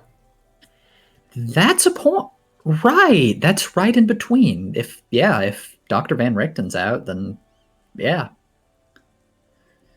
Let's do that. Let's stick around here and then go spend the night in the tower. That's You all right with that, Ismark, Rena? They exchange glances as Esmeralda shrugs. It seems reasonable enough. It presents, if nothing else, some rather unique defenses, so that will raise our own opportunities for handicap, so we should best keep an eye out through the night. But it does seem to be, if we do not wish to spend the night in Valakis, then certainly one of our better options. Cheers. Well, let's do some investigating. As Metron sort of sidles closer to Kiva, she raises an eyebrow. Is everything all right? Oh yeah, I just didn't want to get no shit on my shoulders. Actually, yeah, I've just been thinking about it as we've been traveling on this here road. I remember you said something to me back at the winery. After and he motions he gives a stabbing motion in the air, and you said it'd be easier And it's weird when I did what I did to old boy back there. I didn't feel the same way that I felt back in the winery. I mean, granted, I was scared and angry and tired, and was, but I don't feel that like hollow feeling. No, I think I mean, is Randy right? no, no, he's not. I think it depends on who is the target. This place is going to present us with a lot of enemies. I don't know, I have experience with killing to survive and killing in anger and sadness. It's all a different feeling. What I meant by it gets easier is it gets easier to carry that feeling with you, if that makes sense. It's not always Yeah, going I to be guess. so debilitating. It's something you have to reckon with in... Sorry, cat? It's something you have to reckon with in your own time and in your own way. And I don't know how it's going to be for you. Maybe it'll hit you when you're trying to go to sleep tonight. Maybe it won't hit you until you're well free of this place. Maybe it won't hit you at all. And that says nothing about you or your own morality. Because in this place, you're going to have to make choices like that. And it was the right choice this time. You just have to... I suppose it's easy when you have other people keeping you honest, you know? Yeah, honest. Well, trust that at the very least, Erthrendir will question your decision. He's at least got a solid moral ground. Traditionally moral ground, I should say. To keep you on the right track. On the up and up. And if you start getting joy out of it, that's the thing to watch. That is harder to shake. Yeah, I guess that's what scares me. But I mean, it's only my second one, so yeah, I guess we'll see. You've got a ways to catch up to me. And even with my experience, I still feel that sadness and regret and shame that I'm maybe the monster that people said I am. What makes me qualified to take a life over someone else, but as long as I'm alive, I can reckon with that, and that's the important thing. Well, if it's any consolation, you're only a monster when I've seen you kill other monsters, which is good. That is, I think it's only consolation coming from you. I'm not sure what that says about us, but, thank you. All right. Yeah, well, I'm still going to stick up with you because I don't want no Raven shit on me, but I'll keep an eye on them back there. And he looks and just kind of checks in on Randy and Amity and Lillison and turns back and keeps walking. Yeah, same. Okay. It's not long before you reach the outer gates of Valaki. There you see a pair of guards, as well as a cloaked figure wearing a scimitar at their side. They nod in greeting, and as you approach, open the doors, or rather open the gates to you, allowing you to pass through.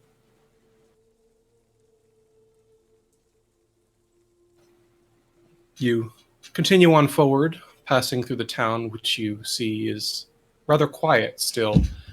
The streets seem rather barren. There does not seem to be overmuch activity, folks making their way through the town. But it's not long, with your progress unimpeded, that you find your way to the familiar exterior of the Blue Water Inn.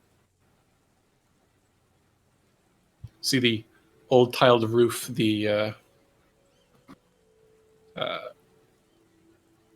glittering lights on the inside as you hear the sounds of the town around you. Making your way forward beneath the familiar sign of the waterfall spilling down and passing beneath the overhang of the second floor, you step forward toward the entrance toward the tap room. Are you all heading in?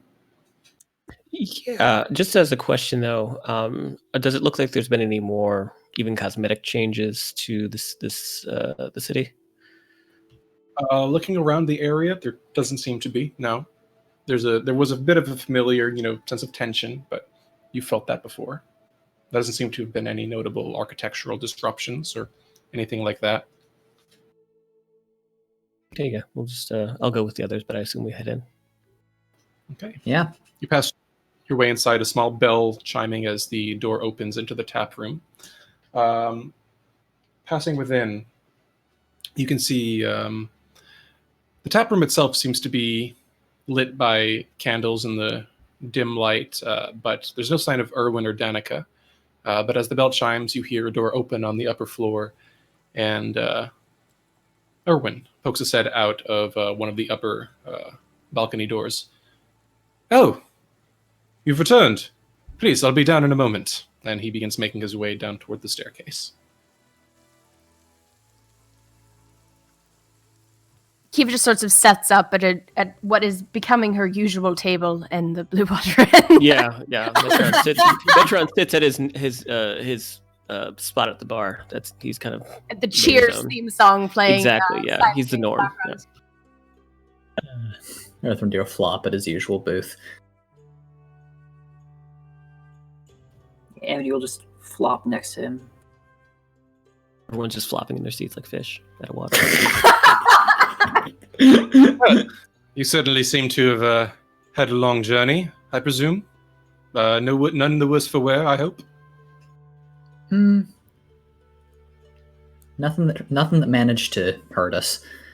We did get followed by a bunch of ravens, though, and Metron leans in and gives him a bit of an obvious Lucille Bluth wink. Rest in peace. Such intelligent creatures sometimes. I trust they were pleasant company. Helpful too, to know that we have eyes in the sky, so to speak. Well, I'm glad to know that you've come by such friends. Forgive me for intruding.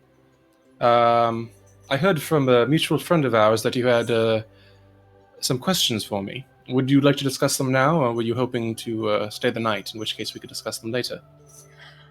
I don't think we're staying the night this time, but I do think it's pertinent to maybe have the discussion in a less public place. Of course. Please, if you'll come upstairs with me. The tap room has been fairly quiet for the past day or so. I don't anticipate any guests at the moment. Please, come upstairs. Understandable. Yeah, Kiva will follow. Same. He guides you upstairs along the staircase to the upstairs balcony and into the private guest room where Victor, Irina, and Ismark were the last time they were here while waiting for you. You kind of make your way inside, and you see the small bed with the comfortable furs, the writing desk with a small candle that Erwin kind of strikes a tinderbox and lights before nodding and turning toward you, closing the door behind him. Right, well... Does this room have windows? The room does have windows, but it does have shutters that if you'd like, you can close them. Yeah, Earthrim is, but first is going to poke his head out and check to see any bats are fluttering about. Make a perception check.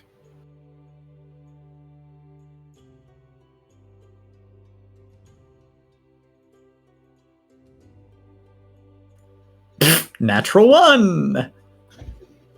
Seems to be a pretty clear street. All right. He'll close and shutter it. Right, so I presume we have a bit of privacy for the moment. What What is it I can help you with?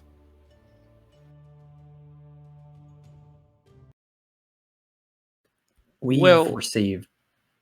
Go for it. Oh no, go ahead. You're better at this kind of thing than I am. I beg to differ, but I will. We've received some information about certain, shall we say, both people and items that would be of aid to us in our particular goals, which would involve us getting out of this land and hopefully freeing everyone else in the process. His eyebrows go way up now. That's certainly quite the task you've presumed upon yourselves. Not unmerited, and I don't suppose I wouldn't suggest that you're not quite capable. Was there something particular that set you upon this path? You mentioned certain information. Yes, a fortune reading from the Vistani fortune teller, Madame Eva. Don't know if you know of her. The name has passed my ears once or twice. Not anything regarding the Vistani of the Sayapul encampment tend to keep to themselves, but I have some minor knowledge among them. The name Ava is one that I recognize. Yes. So, she gave us some rather cryptic hints insofar as where we could find these objects and people, and two of those hints seemed, at least peripherally, to have a connection, if not with you, then with your family. Oh? Well, do tell. And he kind of leans forward, steepling his fingers. Earthendeer closes his eyes, trying to remember the exact words. They said we would find an ally in a raven. The leader of the feathered ones who live among the vines. Though old, he has one more fight left in him. We've only been among vines once, and your family seems to know quite a few feathered ones. Yeah, like ravens. And he leans in and winks again.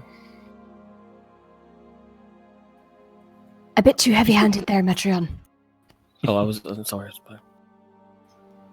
Erwin kind of looks thoughtful for a moment, turning over your words. Leader of the feathered ones who live among the vines. What was the rest of the words that you mentioned? Though old, he has one more fight left in him. Erwin immediately winces, rather conspicuously. Well, I'm afraid that I likely don't have too many vines, around the inn. I can't possibly comment on that, but if it's vines you're looking for, I suggest asking, and he again, kind of cringes, looking very uncomfortable with what they're saying. I suggest speaking with the master of the winery. Mr. If you tell him Davy? Yes, him. If you share the same words you've shared with me, I'm sure he can shed some light on your situation. Kiva just looks so disappointed. Well, that's I can't imagine he'd want to be too friendly with certain people after certain interactions at a certain winery. Well, that I'm afraid I can't comment on. But he certainly is a bit of a grizzled, mean-tempered creature. Bears a grudge, certainly. And he looks very begrudging when he says this, if there's one thing I can grant him, it's that he certainly does, his loyalties are unquestionable. If nothing else, he's trustworthy. Kiva just looks over at the others and is like, maybe you guys can play diplomat on this one. No, Sorry, Metron, what was that?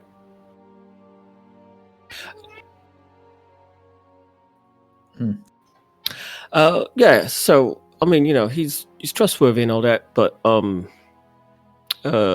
he is also rather old.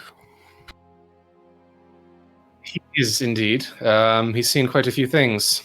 And well, I can't speak to the specifics, but it does seem that age seems to be a factor in what the fortune teller told you. So perhaps that shall be a guide as much as any.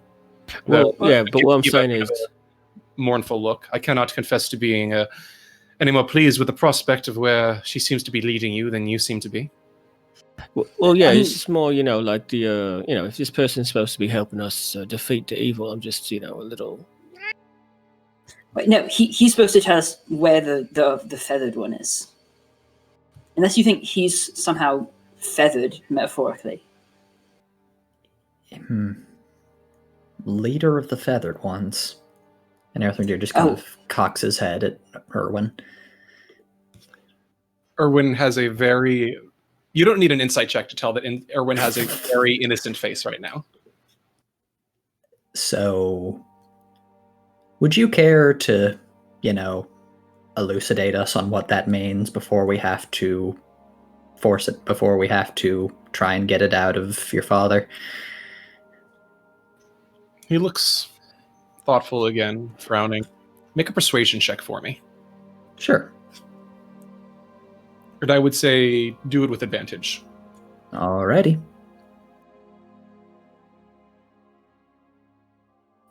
$24. Erwin nods, then leans forward, his voice quiet. Well, I believe I might have discussed the matter of the Keepers of the Feather with you at some point. Or have I? Forgive me. No, I don't believe they... No? have not shared that information. Well, then I shall elucidate. There is, within Barovia, those who are fairly unhappy with the way the land currently stands. And there are those who take action as best they can to assist those who may seek to improve things as they may. Now, I tell you this in strict confidence, so please ensure that trust is kept properly. Not that I should have to ask, given what I know of you. But Metron actually holds a hand up. Oh, should I earmuffs myself so people don't listen? Oh, that Metreon, we can't... If we gotta... You need to know what we know if we want to succeed. That's kind of non-negotiable. We should Listen, I'll leave it up to you all. Erwin. He's been able to listen to us through Metreon, so it's your discretion, I think, whether or not you want to trust us with this. I mean, I can close my ears and then you can write it down later and I can read it. Erwin looks a little concerned for a moment, kind of his brow furrowing as he kind of strokes his beard and thinks, well, this is nothing that I am sure Davian could not tell you, if indeed the fortune teller's telling turns out to be properly guiding. Ultimately, if you think that your foray with the Davian might prove successful, then what I'm telling you now is nothing that Metreon may not find out at a later point. This is merely to prepare you to some extent for what to expect. All right. Yeah, all right then. If you choose to remain, then I can continue if you would like. Yep, lay it on us. Very good. So, the Keepers of the Feather are a somewhat secret society that have stood for quite a number of years.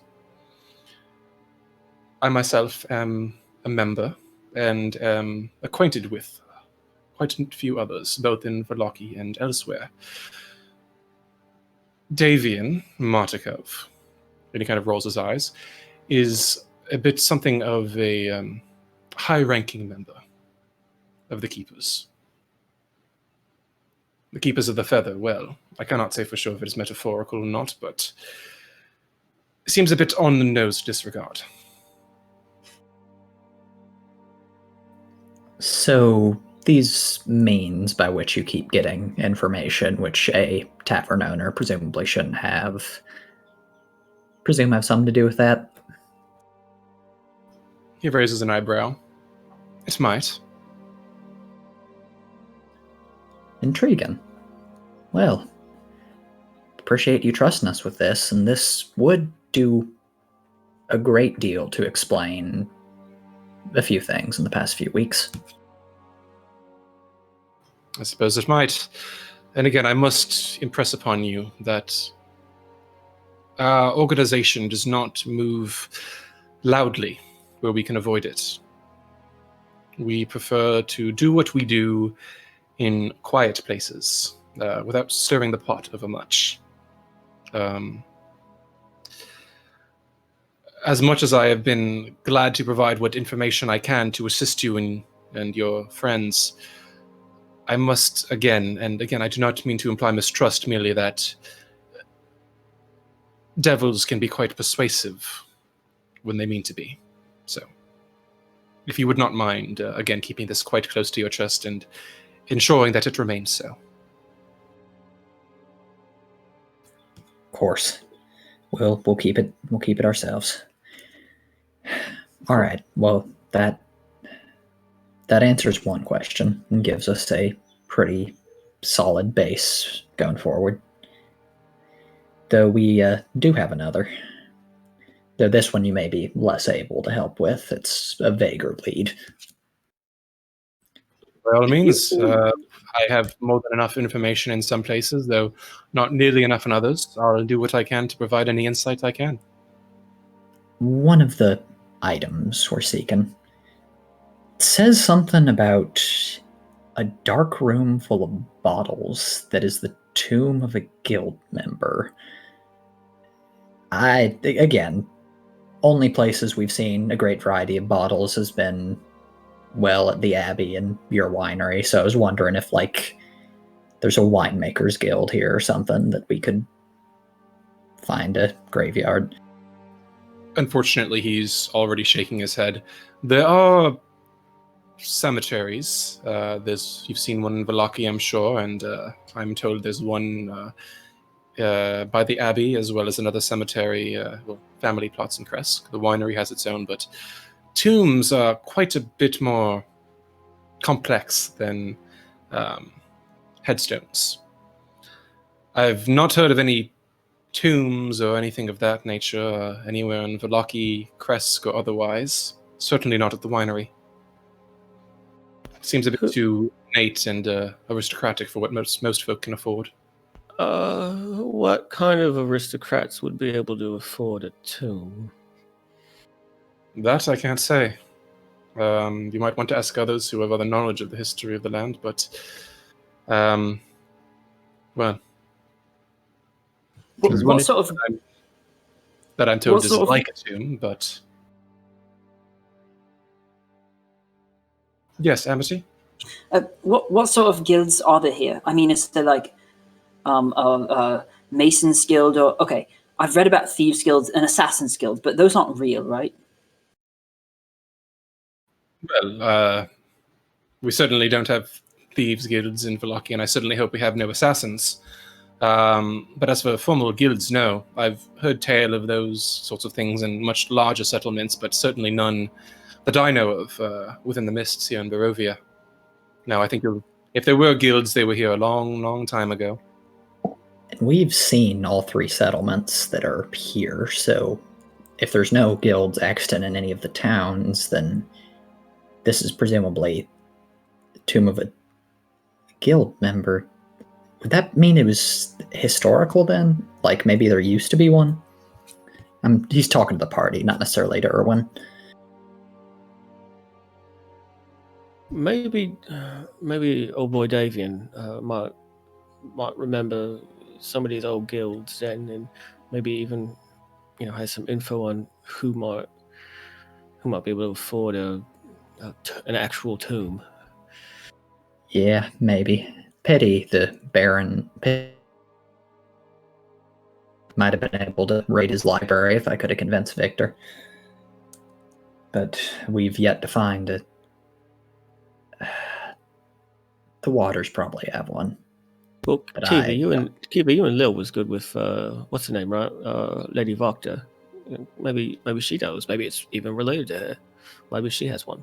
Well, I don't know if I'd say we were good with Lady Voctor. At the very least, she seemed pleased that we'd be willing to take care of her pest problem, but And we did. right, but I'm not sure how that relationship might have changed since she's taken over. Yeah.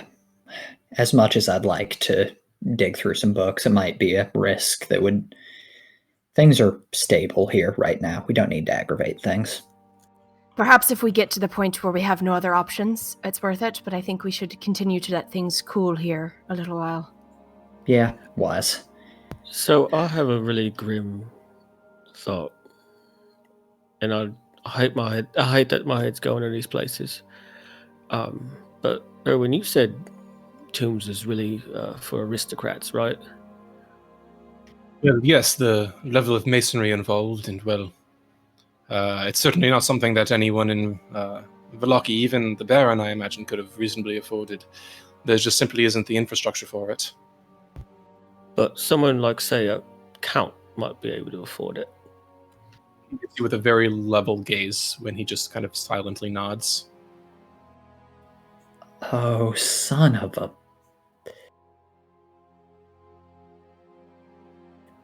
It's in the fucking castle. Metron's stomach falls, and he looks like he's about to hurl. I here, wait, I can open a window. No, I'm fine. It's just... Ugh. The last time I said that, you puked in a well. All right, fair enough. Erwin glances up toward the rest of you. Now, I will say that it's not necessarily a foregone conclusion. If you're looking for more information, there are those with older knowledge of the valley's history.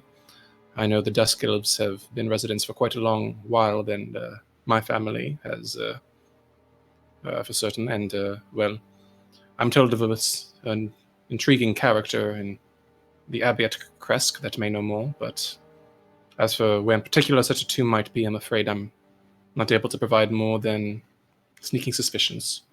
Well, let's just hope that that it is not a certain aristocrat who we do not appreciate nor like.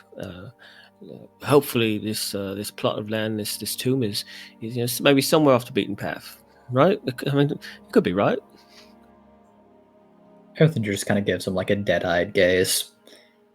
Yeah, in the middle of nowhere, in the woods. Well, yeah, I mean, there's lots of settlements here that Erwin is probably even too young for. Yeah. You know, I mean, Here come to your perks. Actually, I was giving you shit, but there was a town used to exist called, I think they said Berez, but it's not there anymore. Could be they had the infrastructure for this. Perhaps, though, from what I know, it seemed to be a smaller fishing village just off the shores of the Lunar River. It's possible, but I've some associates who've spent time there, and apart from some older natural formations left by the indigenous population, as far as I can tell, it just seems to be a number of old ruins. Damn it. There is something of a thank more, there is something of a more larger structure. Now that I recall it, there was something. Perhaps there is an old mansion outside of town. I'm told that there is something of a mausoleum there. I don't know that it was related to a guild member, but it might be worth investigating. Yeah, what's it that'd called? be... What is it? It's an old mansion outside of town to the west. It might be worth keeping an eye on, though. Rumors go that it's haunted. So, Well, everything here Kiva appears to looks be over haunted. at Esmeralda. Didn't you tell us about a haunted mansion? looks up. I did, yes. I told her that, well, there might be some sort of information or allies there. It's certainly worth investigating. Well, then we should Sure. absolutely put that on the list. Yeah, we've got Is it solid the leads. winery? Yeah, solid leads. Winery, Kresk, and then we can check those out. We got a plan. Not used to having a plan. Thank you, Mr. Mardukov. This has been incredibly helpful. He nods. Of course, I'm glad to do what I can to help. And of course, as it should go without saying, the Blue Water Inn is always here if ever you need a safe place to stay. And we appreciate it very much.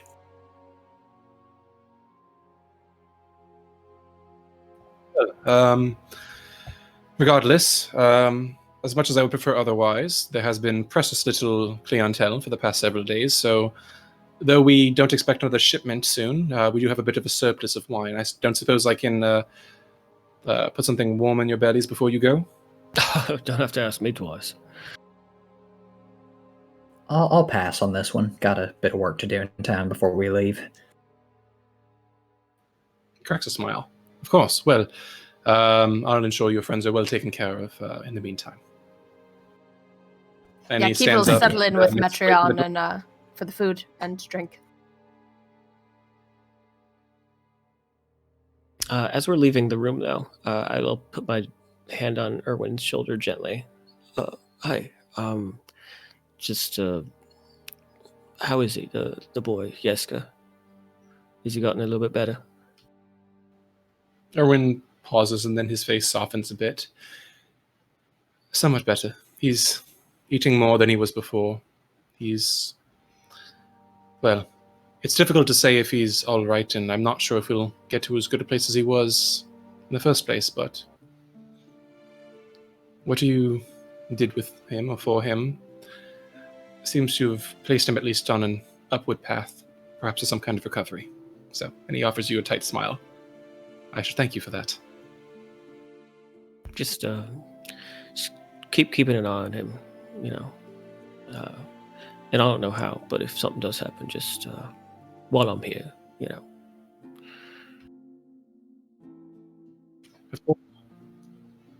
Please, make yourselves comfortable. I'll be back shortly. And he offers you a smile, kind of squeezes your shoulder, and then turns to go. Yeah, thanks.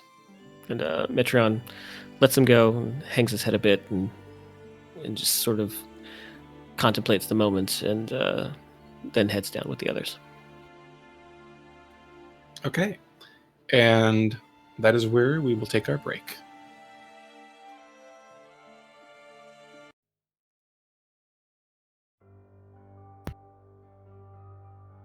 Woo! Ravens, right? Ravens. Brand We new love 'em. information. We do. Quest hooks. Yeah, we actually have them. It's a Hooking novel those feeling. quests. Are we gonna do 2 long rests this session? This is like a record cast pace. Meanwhile, Harrison is in the corner screaming angrily over his 28-hour, 24-hour day. Poor thing. Insanity. Ah, well. All right, well, thank you all for sticking around. We will pick this back up in 15 minutes' time. We have our usual messages from our D&D community, including part 3, the final part of our fireside chat with Alex. She's a Ravenloft scholar, GM, and author. In their conversation about Rudolf van Richten and his presence across Ravenloft history. So please enjoy, and we will see you back here soon.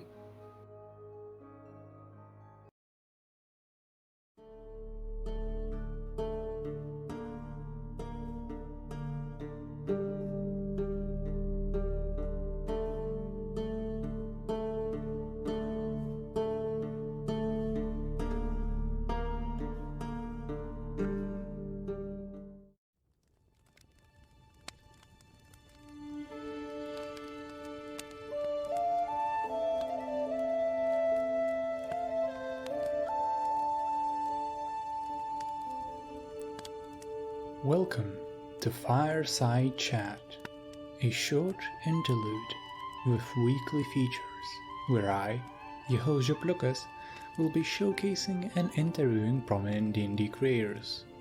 This week, we are talking to Alex, a Ravenloft scholar, author, and dungeon master, about Van Richten's role in Ravenloft canon and his evolution in the story.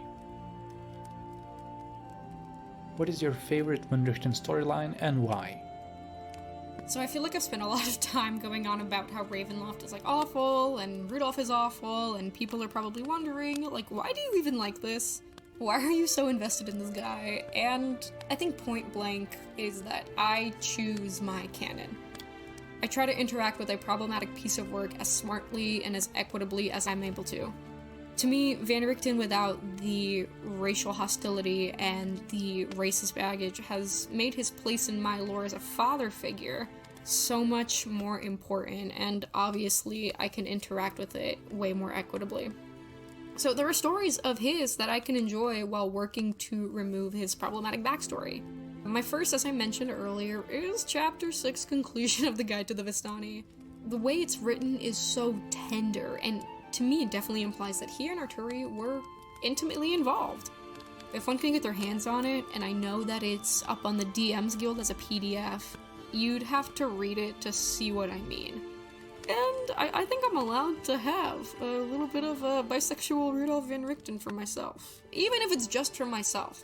Both of my games and the majority of the people I interact with definitely agree that Van Richten is not a heterosexual man, which I would love, one, for that to be true, two, if we have him as a bit of queer representation, which we might. There have been hints from some of the writers. I'm not sure how close it is, but you never know. It would do really well to have not racist queer representation. As for a full-on story, more and more I find myself enjoying the Guide to Fiends. I think it's one of my favorites because it's the only guide that details a total failure for Rudolph. Yeah, in every guide, he is the sole survivor of the party, yet the evil is vanquished, the lich is destroyed, the werebeast is slain. But in the Guide to Fiends, the demon Dragor tears apart his entire hunting party, and Van Richten barely escapes with his life. Dragor is still out and about, and initially I cared little for the Guide to Fiends, but upon looking into it, because there's weird changes to Rudolph throughout the editions, like for example in 2nd edition, he's all like, I don't understand magic. If I had to, I'd be a priest, but like I don't get it. I'm a mildly religious man, I was raised religious, like he has this whole thing, and then in 5th edition suddenly he's got cleric spells. So while I was trying to suss that out, I went back to the Guide to Fiends because obviously, if you're dealing with fiends, it's got some weirdly, like, strange religious undertones, especially in old school Ravenloft. And I, in rereading it, have found that it is a lot more nuanced than I first initially made it out to be. So I've decided that, potentially, I might have an adventure coming out based around the Guide to Fiends. Dragor is still out there. Do your players have what it takes to stop him? What advice can you give to dungeon masters who will be venturing into the dim plane of dread for the first time after the release of the guide? DMing in the demi-plane of dread is about diligence and consent. Whether you're an oldie or a newbie, learn from my mistakes and the mistakes of tons of others. Horror is not for everyone, and there's no shame in it. Set boundaries with your party, discuss where people are willing to go. When you're wrong or ignorant, apologize and educate yourself. And I say this because I've fallen into traps, once as a new DM, as a DM in Ravenloft, and as a member of my table overall. You might be excited to jump into the domains of dread, but horror is all about nuance and intimate knowledge of your players. I know for a fact that the authors of the new Ravenloft have put in safety tools, and you shouldn't ignore them for an edgier game. If things get too hot, pause and let people cool down. Horror can get really personal. It's a great way to explore a lot of things at the table. It's a great way for your players to get out there, to be honest with themselves, to be vulnerable. But at the same time, you want to make sure that you're looking out for your friends, and you want to apologize when the heat of the moment gets in the way. Sometimes things get a little too dark. And it's not anybody's fault. It's not even because anybody wanted to trigger anybody or wanted to bring up something triggering or wanted to be an edgelord. But as a lot of people who are actors, I'm not saying that every D&D player is an actor, but sometimes when you get really into your character's head, sometimes when you get into the head of an NPC, in the heat of combat, in anything, sometimes something takes over. And I remember something happening in our game where at the end we kind of needed a bit of a cool down, and somebody was like, hey, can we talk about this? I went a little too far. I want to make sure everybody's okay. And I've definitely had those moments where I've had to ask, are we okay with this? Are we okay to proceed? Is everybody feeling a certain way? And that's called being a good DM.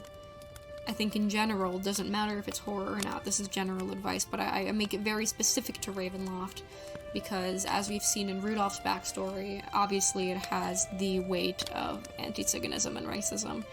But even with Erasmus's part, that's a really heavy topic, and Curse of Strahd doesn't shy away from topics like that. And it can be really gratuitous, rather than adding to somebody's character and adding to somebody's nuance. So you just want to look out for your players at the table. Other than that, if you pick up a copy and there's a domain that interests you, get on the Mystopedia, get on the Fraternity of Shadows, get some of the old sources off of the DM's Guild. There is a lot of cool stuff in Ravenloft. There's a lot of stuff that can be avoided, should be addressed, and should be rewritten, but I wouldn't be a DM of it if I didn't think it was at least worth exploring. As somebody who is probably not the target demographic for old school Ravenloft, I found a way to make it my own. I know there's a lot of people who find a way to make it their own, and that explains kind of why I'm so into it. And I hope that there's going to be a wave of people who find the amazing ways you can tell stories in the Demiplane of Dread. And I'm really looking forward to this new product and to see what kinds of things people come up with. Again, excited for the new release. I want to continue to educate myself to be a better DM and a better horror storyteller and a better member of the D&D community, which is what I hope anybody's goal is. And I wish all Dungeon Masters and players the same. No matter what comes out in May, continue to do your research, continue to do work, especially if you're ready to dive deep into using D&D to talk about horror. So again, I cannot wait to see how many new people join us in the Mists, even at their own peril, and I can't wait to see a new face for Ravenloft. Overall, I am super excited. Is there anything else you would like to add? Thanks so much for having me. This was really great. Again, I just want to really quickly highlight Rudicki and their work, which I will be passing along, and send them a coffee to, boost their work, boost the work that I've learned from, and boost a lot of the other resources they have shared on Romani suggestions and Romani portrayals that correlate to the Vistani. So again, thank you to Rue. Thank you, Twice Bitten, for having me here, and yeah, I really look forward to our continuing discussions and our continuing work, and to the release in May. So thanks once again, and have a good one.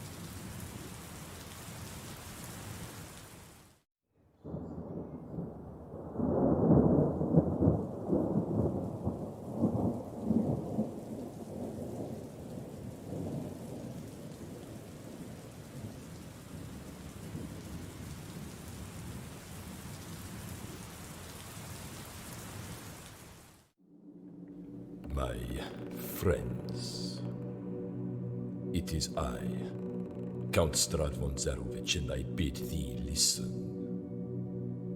The Guild of the Black Crow have produced over 5 hours of ambient sound design for my most beautiful and ancient land.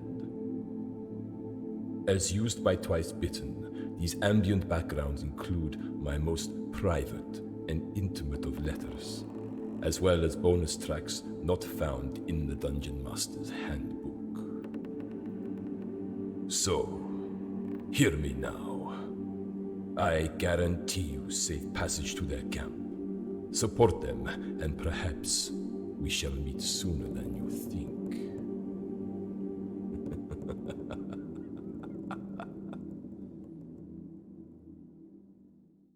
If you think your hometown has problems, you haven't spent nearly enough time in the village of Barovia.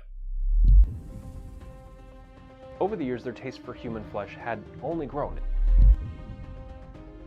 The vampire spawn, The undead cult, the werewolf den.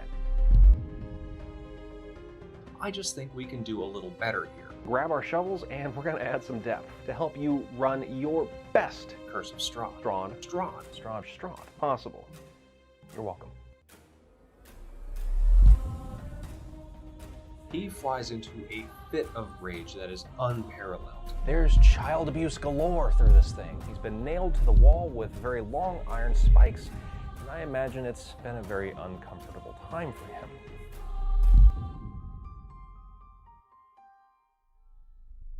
You see, in tracking a monster, one always needs proper bait.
And welcome back, everyone, to Curse of Strahd Twice Bitten. As always, before we get started, just a few quick announcements. First off, a reminder, again, we will be taking off for Easter weekend next Saturday. We will be back, however, on April 10th. Secondly, as always, thank you to our virtual tabletop sponsor for Twice Bitten, Foundry VTT. Excellent platform for virtual tabletops. Highly encourage you guys to check them out, even after, as will hopefully be coming, fingers crossed in the next few months, quarantines are lifted. Really excellent product, excellent team, really great stuff. Otherwise, Twy, how's Twitch looking? Twitch is looking fantabulous, as always. Thank you so much to everyone who's subscribed, and I'd like to remind everyone that subscribing comes with some lovely benefits, like some kick-ass emotes that Jack has made, such as Strahd, a natural 20, and of course, Morgantha, who we are never going to meet in this campaign, and that is okay. we're just gonna ride off into the sunset, and they're still gonna be doing hag things. We just have to live with that. But yeah, if you would like that lovely business, then you can subscribe with Amazon Prime or with $5 a month. And all the money goes towards helping make sure this show is as good as it can be. Thank you. Serena? Oh, goodness. You always have such creative ideas. I never know how to follow. But if you like what you have been watching or listening to, Hi Podcast Crew, you can join the discussion on our very own subreddit, reddit.com/r/twicebittendnd, and you can also subscribe to our YouTube channel, youtube.com/c/rcurseofstrahd, for all of our past sessions, fireside chats, video essays, and highlights from the stream. As always, if you have any fan art or questions for future episodes of After Dark, you can email those to us at twicebittencos@gmail.com. All right. Thank you very much, Twy and Serena. And with that, I think we're ready to dive right back in. So, as Erwin departs, making his way down to the kitchen, leaving the group of you behind in the upstairs private guest suite, you are left alone for your thoughts for the moment. Erthanger, I think you mentioned having something you wanted to do? Yes. Although it'll wait till once everyone has kind of gotten settled. But yeah, no, once things are kind of nailed down at the inn and folks are sitting down to drink and do whatever else he's doing, he pulls 2 letters out from his pack, kind of neatly, in neat envelopes, and kind of addresses the others. Hey, I'm going to try and find the families of the people that Victor killed. I won't be gone more than 30 minutes. If I am, I'm probably not dead, but, look for me. Yeah, I mean, where would we look? Where are you looking? How are you looking? I'm gonna go by a few shops, see if, they ever went out to, whoever went out to buy supplies or anything, if, they knew their names. I'm not too hopeful, but they deserve to know. Just as a clarification, did you write these letters or did he? I did.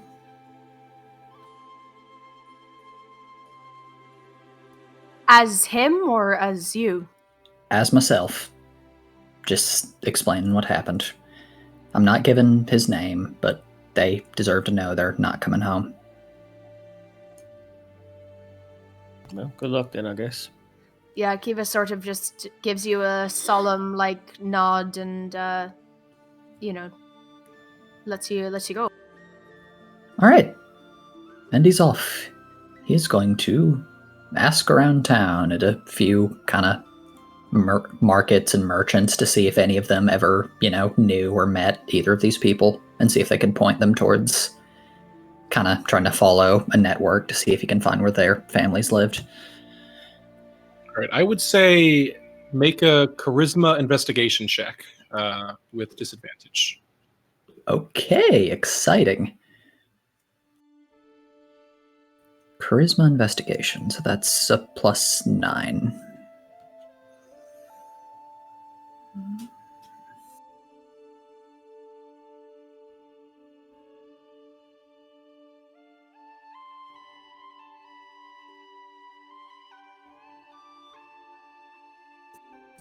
$21. All right. So after asking around for a bit, you do, the first few places aren't entirely helpful, but the third one you visit, the shopkeeper looks a bit uncomfortable. Sorry, what did you say the name was again? I'm gonna need you to remind me. It's been a few weeks. Yes. Goodness. All right, let me check my notes.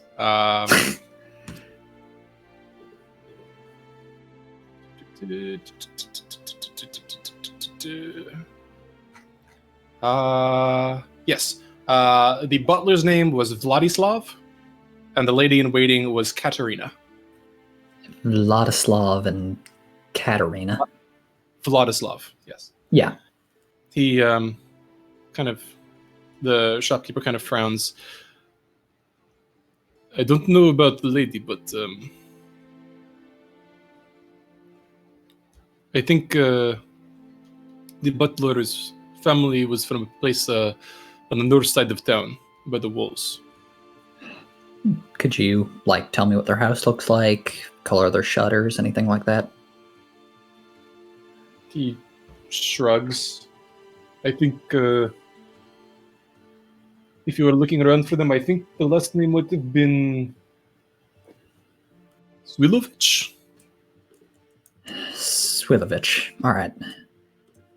Thank you so much. You've been a tremendous help. Of course. And you're not going to... Oh, no, I don't. Rathrendir will kind of sigh and plop a gold down on the counter before taking his leave. The shopkeep accepts it gratefully. All right. Yeah, he's going to head towards the north side of town and... I suppose start knocking on doors, asking for the Swilovich family. All right. After some time, you do... actually, let me check something real quick.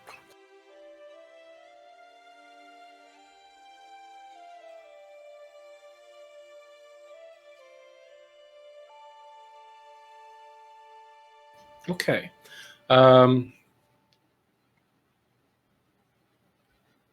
After some time of asking around, you manage to find your directions to kind of a creaking one-story house kind of clustered between two of the townhouses on either side. This one looking somewhat run down, kind of dark, dirtied windows with kind of moth-eaten curtains hanging in the glass panes. The door itself is dark, but you think you can see a glimmer of light on the other side. And as you move upwards toward it, you think you can see what seems to be several silhouettes shifting behind one of the curtains, though it doesn't seem that they're at the window itself. Erthrendir will step up and knock. As you do hear what seemed to be a single voice that had kind of risen up on the other side of the door suddenly go silent. There's some murmurings on the other side of the door. And then footsteps approaching. And the door opens. You see on the other side a older, somewhat heavy-set woman with dark hair that comes down to her shoulder, kind of tired gray eyes, kind of a kerchief pulled up, pulling most of her hair back over her head.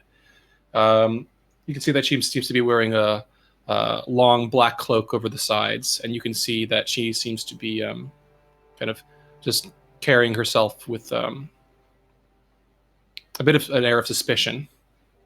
You see a small curved blade at the side of her belt. Good morning. Is this Vladislav Swilovich's family? Her eyebrows furrow, and she turns. Tarasha, someone for you. She steps away, and you hear footsteps coming from another chamber, where you can see several other figures kind of seated watching you with dark eyes from the corner. But from that sector comes an older woman, perhaps a little older than 60, mid-60s, you think, kind of grayish whiting hair, leaning on a kind of older cane at her side. Her eyes are haggard in some ways, but also dark. And there's kind of this weight to them as she hobbles over and regards you. Yes. What do you seek with me? You said... Yes. Actually, question, you said Vladislav? Yes. What do you seek with me about my son? Erthrendir, swallows a lump in his throat. He kind of reaches for the lighter and then shakes himself. I have some bad news. Dead? I'm afraid so. It's not surprising. We have known it, suspected it certainly, since, well, it is or was the Baron, after all. I imagine. May he rest in hells. And she spits to the side of the door. Earthrendir nods. Yeah, unfortunately. So, I've written everything I know here. I'm afraid that, well, from what I gathered about how it happened, I don't think there's a body. I'm so sorry. She closes her eyes. Of course. I suppose us imagining anything more would be expecting too much. What did the Baron do to my boy? Tell me. There was... Earthrendir kind of like weighs something for a moment. There was an accident. Someone in the family, was experimenting with some sort of horrible magic and it went wrong. And your son died as a result. Her eyebrows grow up, and she is taken aback for a moment, and then her face just sets itself into a scowl. Fools, then, messing with energies they could not hope to comprehend or control. Well, damn right. Something else.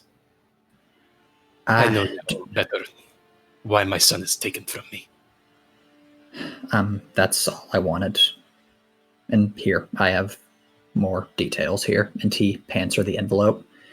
And she would probably be able to feel the weight of gold in there as well. Her eyebrows stay up, but she accepts it as you hear the soft clinking of coins within the envelope. She tucks it away in a pocket after weighing it appraisingly and kind of glancing over its contents. Take care, madame. And may I know your name?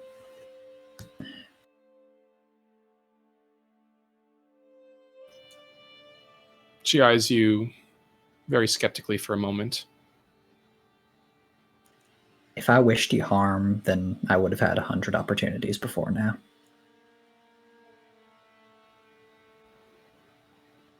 Drasha, she says. Thank you, Drasha.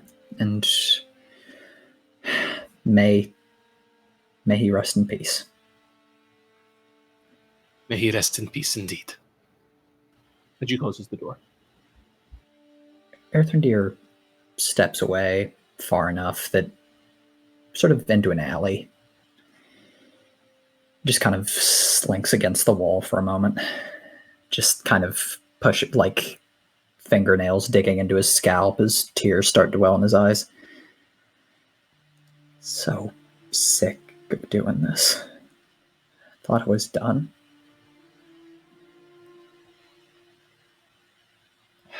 After a few minutes, he pulls himself together. And how long's it been? I would say by now it's been around, given how high you rolled, probably no more than an hour. Okay, he'll head back to the inn. He'll save the lady in waiting for another visit. While Earthrendir's been gone, has anyone been doing anything at the inn, or just unwinding and enjoying food and drink? No, that's about it for Metron, at least. He will ask for a refill on his wineskin if they'll allow it, but otherwise, yeah. Yeah, no, she's just waiting for Earthrendir to return so they can get back on the road. Okay. After around an hour and a half and a hot meal and some drinks later, you hear the door to the tap room open once more. Earthrendir coming in, looking like a small weight's been lifted from his shoulders, but a quiet, pensive look on his face either way. And he rejoins the rest of you. Thank y'all for being patient. I appreciate it.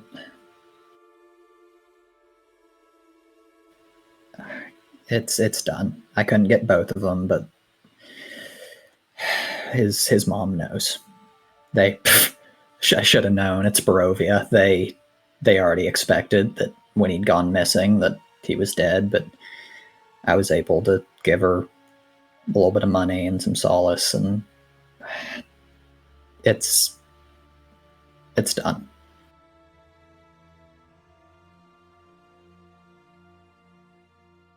Well, that's good of you then. I guess we should wrap up here and then just get to going. Yeah, let's make tracks. Just wanted to make sure somebody did it. It's not the sort of thing people remember a lot of the time.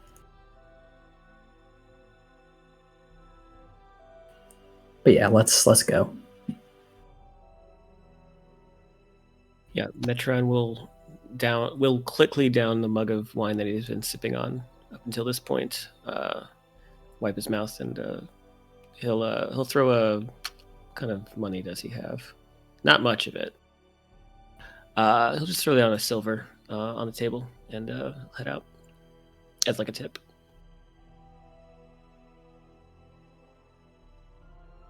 Yeah, Kiva will follow and sort of get back in step with the rest of them as we head out.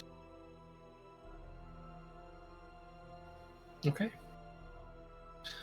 With that, you exit the Blue Water Inn and pass your way eastward, leaving behind the center of town and passing by St. Andrew's Church before coming upon the western gates. The guards nod and permit you through, and with that you pass once more out of town and onto the old Svalich Road beyond.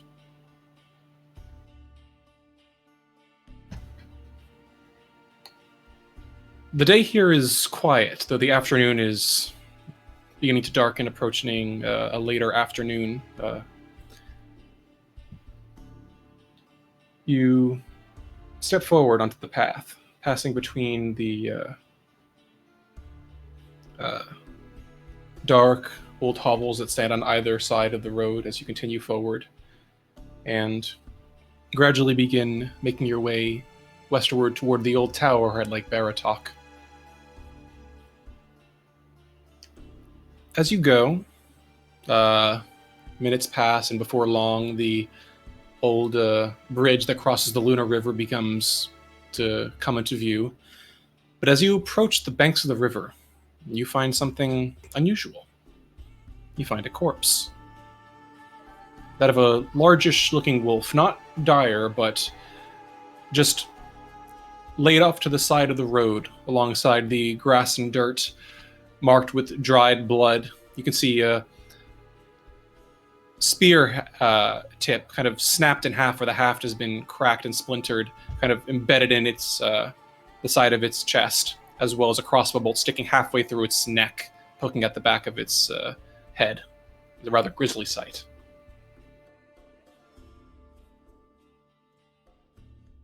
Question, DM. Yes. In the time that we've been here, are there like signatures, whether it's like in the quivers or the quills or whatever, in the way that like weapons are made and ammunition? Like with the crossbow bolts, do they all look generally the same, or do you like Vistani have some that look a certain way, and then Bill Drace sold others that look the other ways? Does it make sense? To some extent, the bolts you obtained from the Vistani had something of their own distinct make. But in general, most of the Barovian make ones that you found seem to have similar construction. Okay.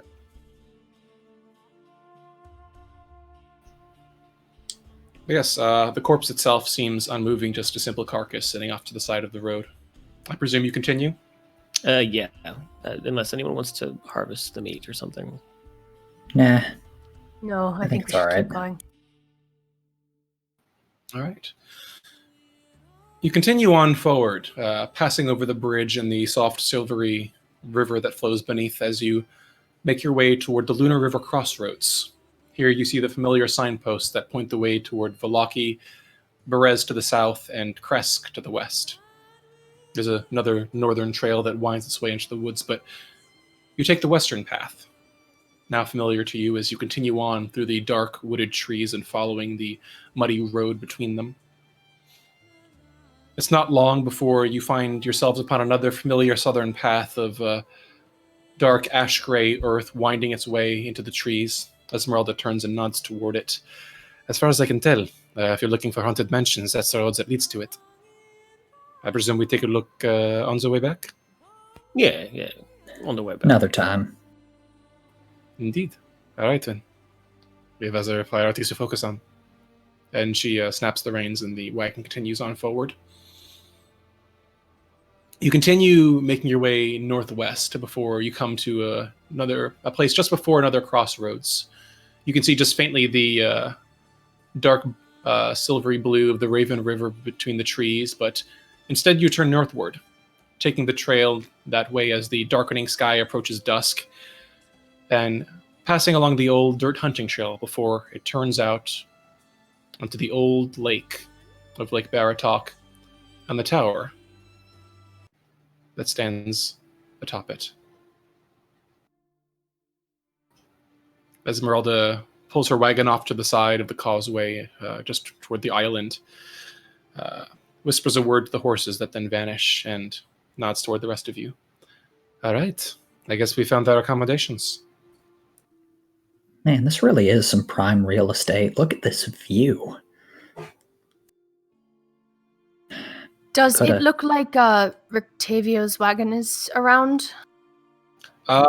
Looking here, you do in fact see the wagon. Actually, no. Wait, let me check my notes. Looking at it, you do not see the wagon. Though you do see cut into the deep earth what seems to be kind of long, like, gouges left by wagon wheels that kind of veer off of the edge of the causeway and into the underbrush. Yeah, Metron will get in front of the door and this time much more fluidly start to pop lock into the positions to unlock the door. It's easy enough. You hear a quiet click and the sizzling of magical potential as the door glows faintly and then opens to permit you access. Ladies first.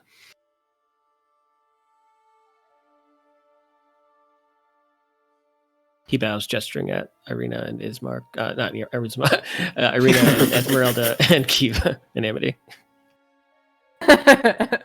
Ismark. And Ismark too, you gotta. Yeah. Slightly distracted. I'll join you in a moment. I think I'll take a look at these tracks. I won't be long. Are you sure you don't want some company, or you'll be okay? If you'd like to join me, I wouldn't say no. I don't think I'll go too far into the woods. I'm just curious to know where it leads. Okay, yeah. Kiva, after the encounter on the road both times, she's a little nervous about any one person being alone, so she'd stay, just keep an eye on as well she's outside. Yeah, Metron would too. All right, let's take a quick look.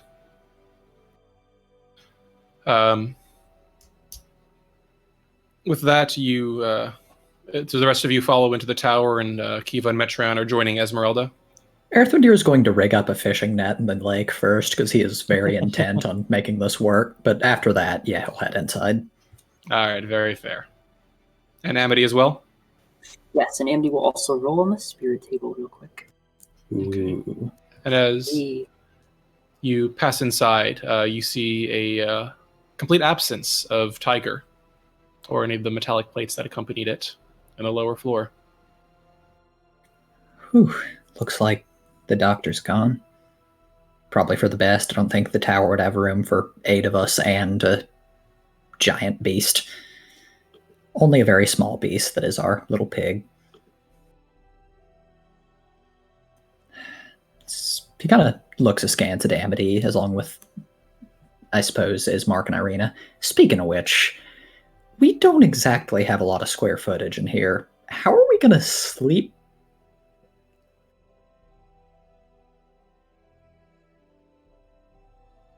There's the bottom floor and the top floor.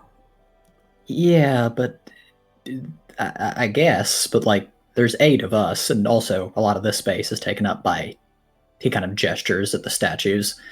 That. I guess we can work it out, but it's gonna be cramped.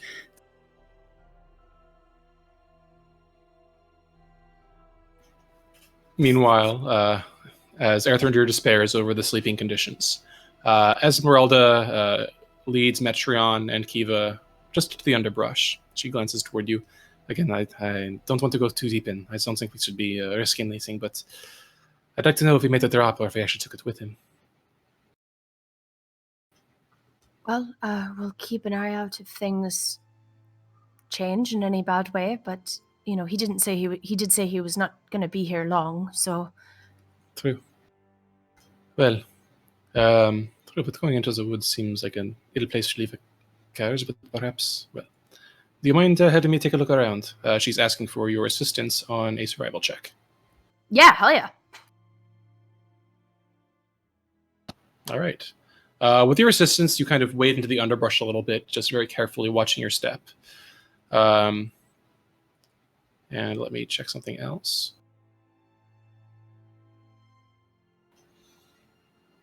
You spend around 15 minutes making your way through the underbrush, looking around for anything that might be present. But by the end of it, the tracks seem to have vanished into the bushes, and you're a little better off. Esmeralda kind of joins you, looking a bit disappointed. Well, all right then. We shouldn't waste too much time out here. I suppose that wherever he is, he's safer, or at least he would consider it so. Literally joins the others. Well, yeah, he seems like a tough cookie. He's a good old bloke. I feel like he knows what he's doing, right? Indeed. I think that we shouldn't have to worry about him. She looks kind of thoughtful for a moment. There was something that I took to speak with him about, but I suppose it can wait until after Zarovich is dead. And she gives you a very tight smile. DM, I'd like to try and figure out more about her disposition and that smile. Make an insight check.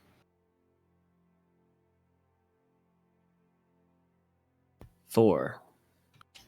Tough to read. She seems to have a few different conflicting emotions, but nonetheless, she seems, above all else, ready to get out of the muck.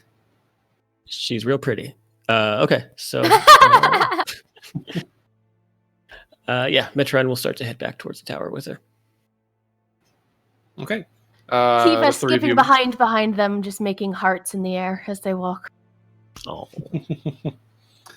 You make your way back to the tower. Passing within, you see the dark, stony interior of the first floor of the tower.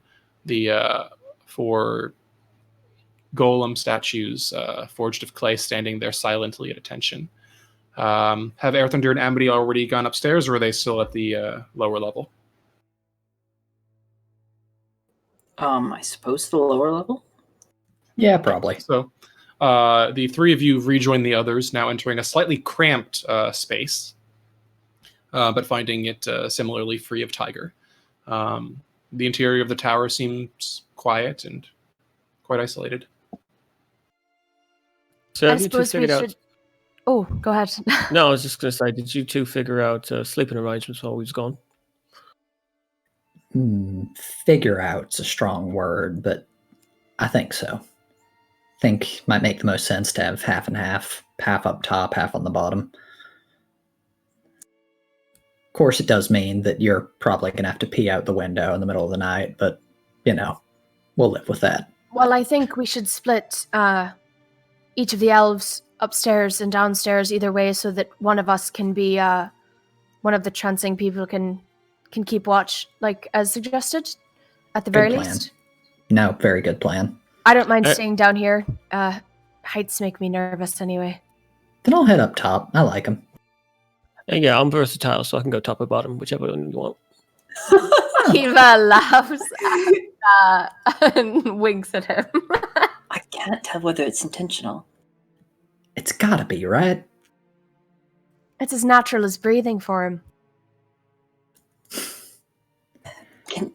This is definitely going to fail, but can Amity do like an insight check to figure out whether it's intentional?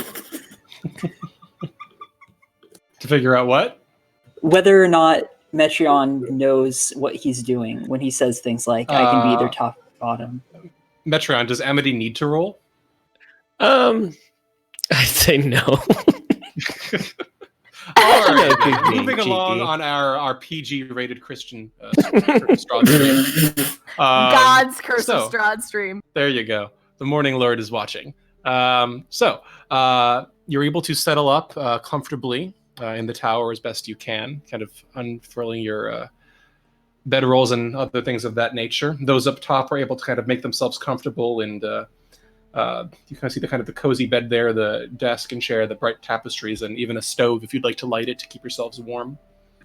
You see also a standing suit of armor off to one side. Overall, it seems to be a fairly old but reasonably comfortable place to reside for the night. Dibs on first watch. If you insist, I- I'll be up anyway, so I can take it with you. Great. I have trouble falling asleep unless I'm, very sleepy, so it's best that way. Yeah. Good plan. Right, so the watches. So we're doing like what? 2 sets of watches, one for the upper level and one for the lower level, or? Well, yeah, I'm not sure. Like, Ez said that she didn't want anyone to do watch alone, so I'd assume like at most it will always be one person on watch with the elves. Yeah, I think that's kind of the gist. We do Okay. 4 folks and 2-hour shifts, and then the elves are just up. Okay. Yeah, I guess Metron will take first watch with Kiva until he passes out. All right, sounds good. All right, so Fine. Amity's in the top floor and Metron's in the bottom? Yes. Okay. All right, so we'll do... Sorry for logistics, but 8 hours. And Earth Thunder there. So we'll say... Earth Thunder can transfer the first 4 hours. Is that going to be the plan while Amity stays awake? Mm-hmm. And then He'll be awake the first 4 hours and then trance the last 4. Okay, then Amity and Esmeralda can take the last 4. Wait, no, okay, never mind. First way, I misunderstood. Yeah, it's because you've got 8 people, so you can have 4 up top and 4 on bottom. So yeah. Okay, Logistics. love it. All right, and then I assume Ismark and Irina. Kiva, are you trancing the first half or the second half? She'd probably trance the first half and be awake for the second half. Okay, so we'll say Metreon takes the first shift and Ismark takes second. Yeah. That works. Okay, and Irina will take third shift just in case Kiva needs advantage on anything. Ooh. Oh, All right. friends. With that, I will need perception checks from Amity and Metreon, please. Metreon, are you just staying inside? Are you going outside? How are you handling your watch? I presume Amity's just looking at the windows. Yeah, Metreon will stay in the doorway. He'll keep the door open, and he'll sit there, crossbow in hand, and just kind of looking out into the wilderness. Okay. So what'd you both get? Well, I got a big old 4 because that's apparently all I can roll today. So. And nat 20 for me. Okay. The two of you take your watches looking out into the night. It's quiet, dark. A few shadows make you cringe or wince as you look out, wondering if something's lurking there. But overall, you notice nothing of particular import. Your watches pass uneventfully. I'd say, too, that Ismark, when he comes down to relieve me of duty, would see that I'm already drunk and passed out. And that's why I got the 4. All right. Ismark kind of nudges you awake. Are you all right there? Oh, yeah. Oh, shit. I'm sorry. I shouldn't have been had so much to eat and drink at the inn. Let me. You get here. And he stumbles up and uses Ismark's body to as a booster to get himself up off the ground, and just stumble past Helps him. you up. Right. Okay. I suppose I'll take over for you now. Oh yeah, you got this. It seems pretty quiet out there. Just keep your eyes open. Right. And do you need something? A little wine, maybe. No, I should be all right, but thank you though. All right. And yeah, Metron stumbles in. And upstairs, Esmeralda will swap out for Amity. Get some sleep. I'll see you in the morning. Right. Yep, Amity will go to bed. All right. If I could, so I just rolled for Esmeralda and Ismark. Their watches pass uneventfully. Erthrindir, Esmeralda wakes you up. Kiva, Ismark wakes you up. Gotcha. All right. Yeah, she's bright-eyed and bushy-tailed. Yep. Erthrindir's alternating between watching and writing in the little book that Lillison gave him. All right. That is a 21 on perception. Yeah, Kiva would go right. outside actually and walk around a little bit, just because the air is nice and knowing that there's a little bit of safety is comforting to her. That's a nat 20 Okay. for Erthrindir, 24.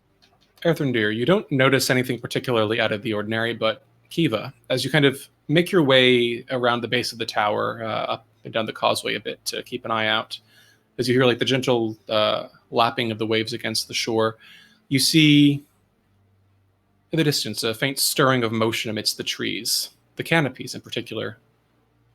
And as you approach just a bit closer to get a better look, you see perhaps a half dozen tiny, leathery, black-winged bodies, bats, just resting quietly in the night, watching toward the tower.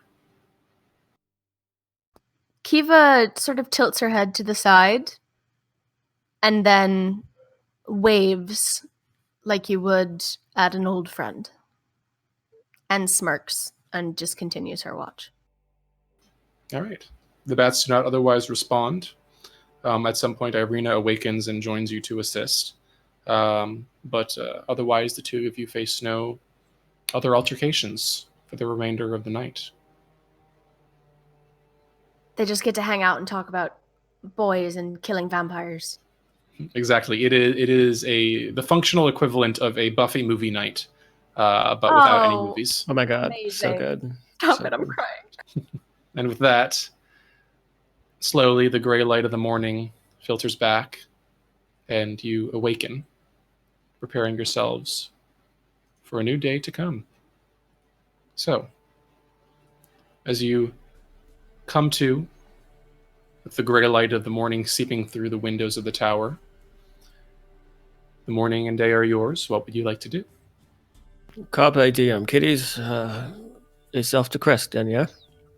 Right, the sooner we get that, we get That there, thing, it's better, and get the thing and get the dress to the abbot. Today would be a good day. A good day. Yeah, I'm with you. Then we come back, we talk to the Mardikovs, or talk to the Mardikov, singular. Yeah, perfect.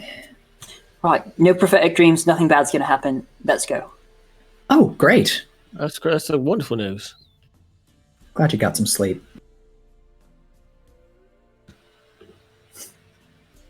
Did you get any fish there, by the way? He smirks. Let me find out. 14. All right, you catch two reasonably sized carp and one very small one that doesn't really look fit for eating. But the two of them look ripe and ready for cooking and enjoyment. He whoops. You're able to prepare them as you'd like. All right, splendid.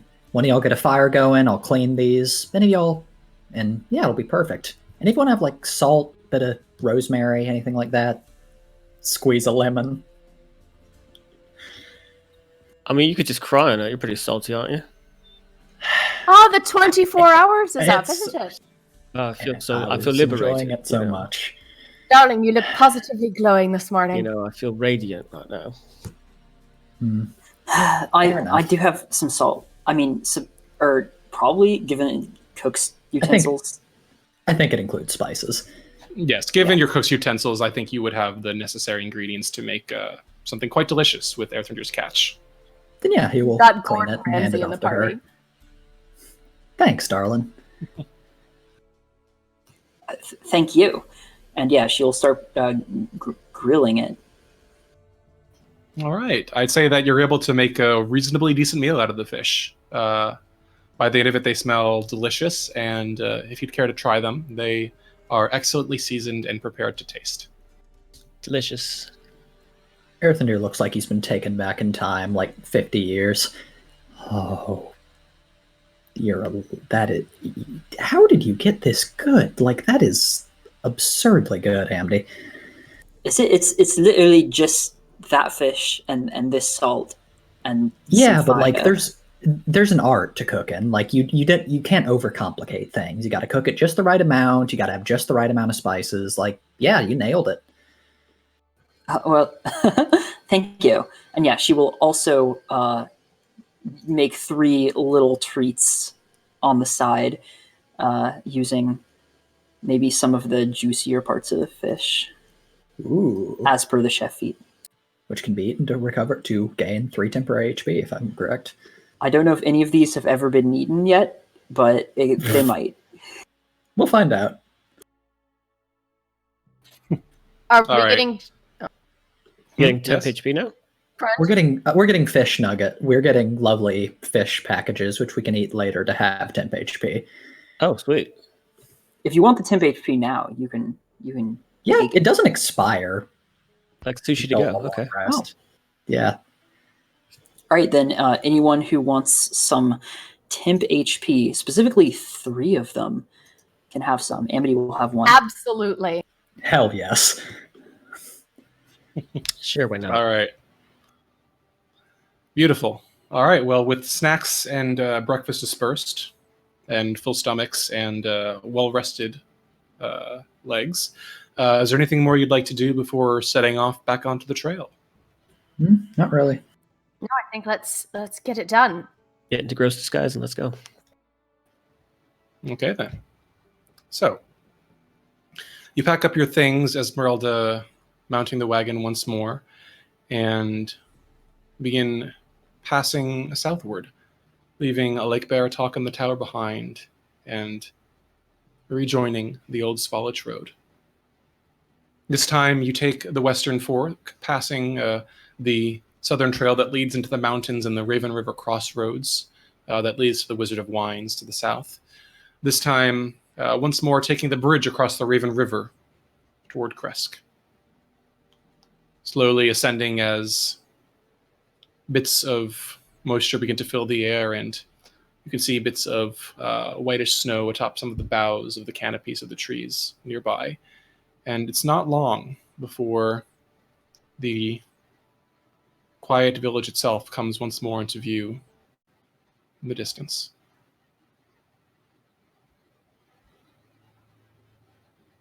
Esmeralda gives a sideways glance at the group of you. So, what's the plan? Are we going straight in? I guess, didn't right? think that far ahead. Does it look like the guards are there like last time, or is it?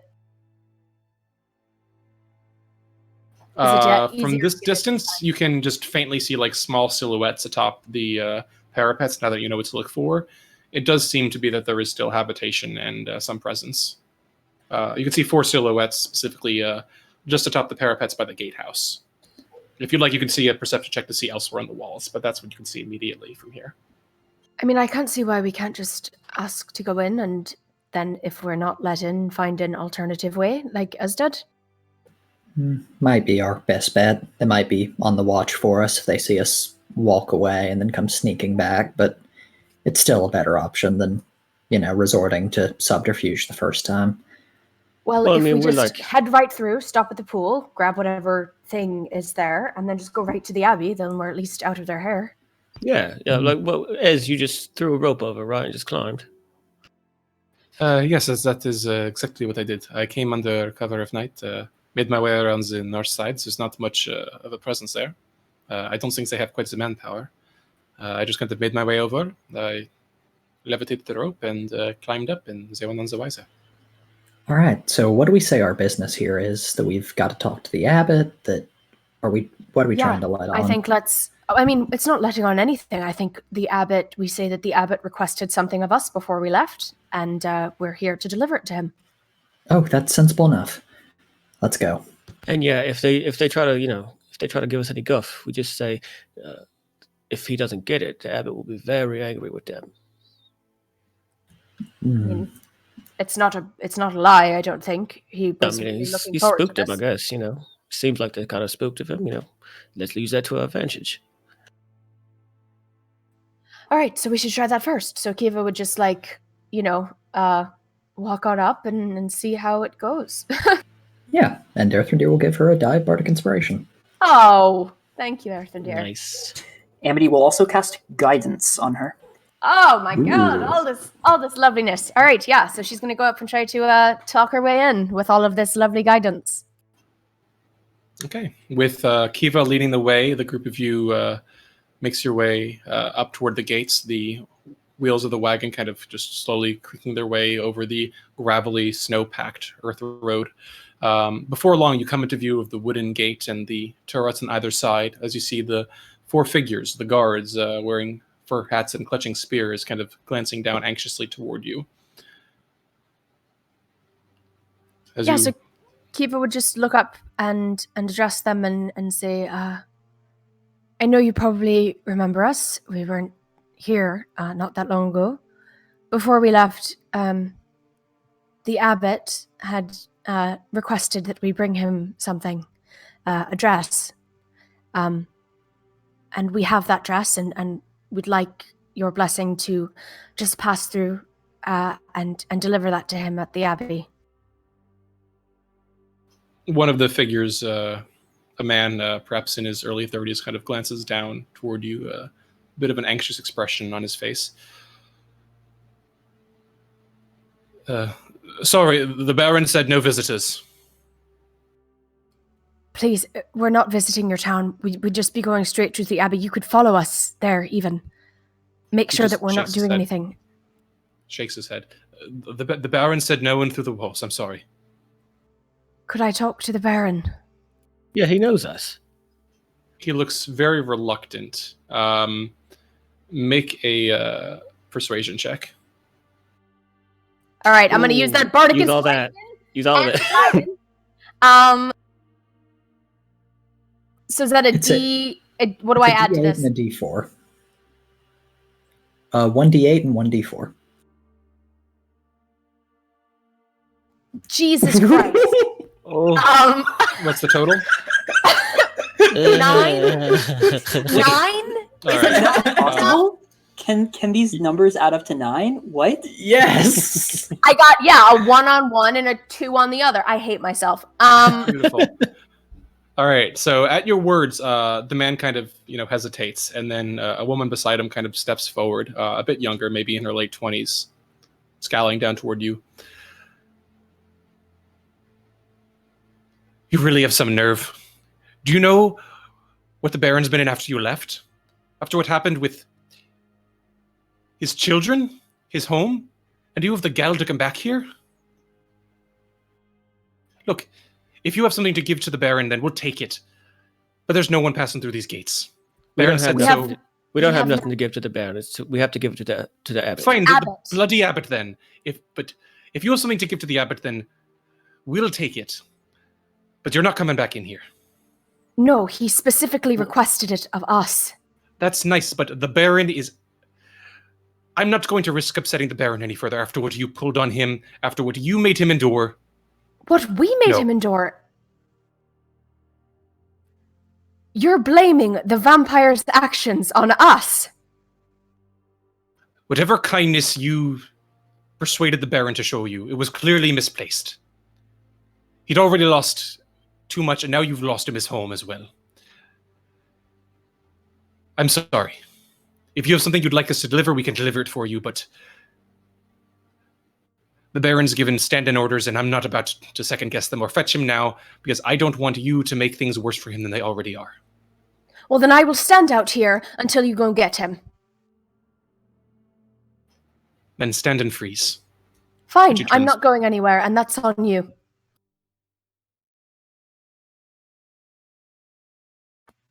Kiva is also prepared to, just keep yelling for the Baron. How many people are at the gate? Is it 2? 4 people. 4 people, okay. Does Kiva continue yelling? Fuck. I say that, and then I'm like, well, what would she actually do? I mean, I feel like she would... fuck. I'm torn. Yeah, You know what? Fuck it. Yeah. No, I think she would yell for the Baron because she wants to hear from the person that is giving the orders, not the people who have the orders given to them. All right. Well, Kiva's calling for the Baron. Is there anything anyone else is doing? Earthrendir would step forward and just say to her, look, even if we get in at this point, we're not going to be able to do anything with the pool without them looking over our shoulders. I think it's better if we just break in. Yeah, I think you're right. I mean, if there's that many at the gate. Look, I don't understand why people have to be so unreasonable. They're scared. It's Barovia. They probably had like 100-odd years of peace, and then we come, and then the vampire shows up. It's not rational, but fear rarely is. Well, I mean, you can make things disappear. You can make people disappear, right? Well, maybe you can make a couple of us disappear, and we just head over and get this done. He kind of does a mental head count. I don't think I could get all of us, even if Amity and I both did it. There's 8 of us. I think we could cover 6 at most. Well, I mean, Kiva and I is pretty quick, yeah? Yeah. Me and Metreon can just go, drop the dress, check the pool, and get out. Reasonable, but I don't want to imagine what would happen to y'all if the abbot decides that he wants y'all's... I don't know. I don't trust. Yeah, that's a fair point. Maybe what happens is you make Metreon and I go in, invisible, and Ez leads the rest to the place that she entered from, and we all meet up at the Abbey. Esmeralda holds up a hand. If I might make a suggestion. Anything. Obviously, it's not really possible for a wagon to climb its way over a wall. And as far as I can tell, you seem to have things pretty well in hand. And I'm quite experienced with defending myself and my belongings.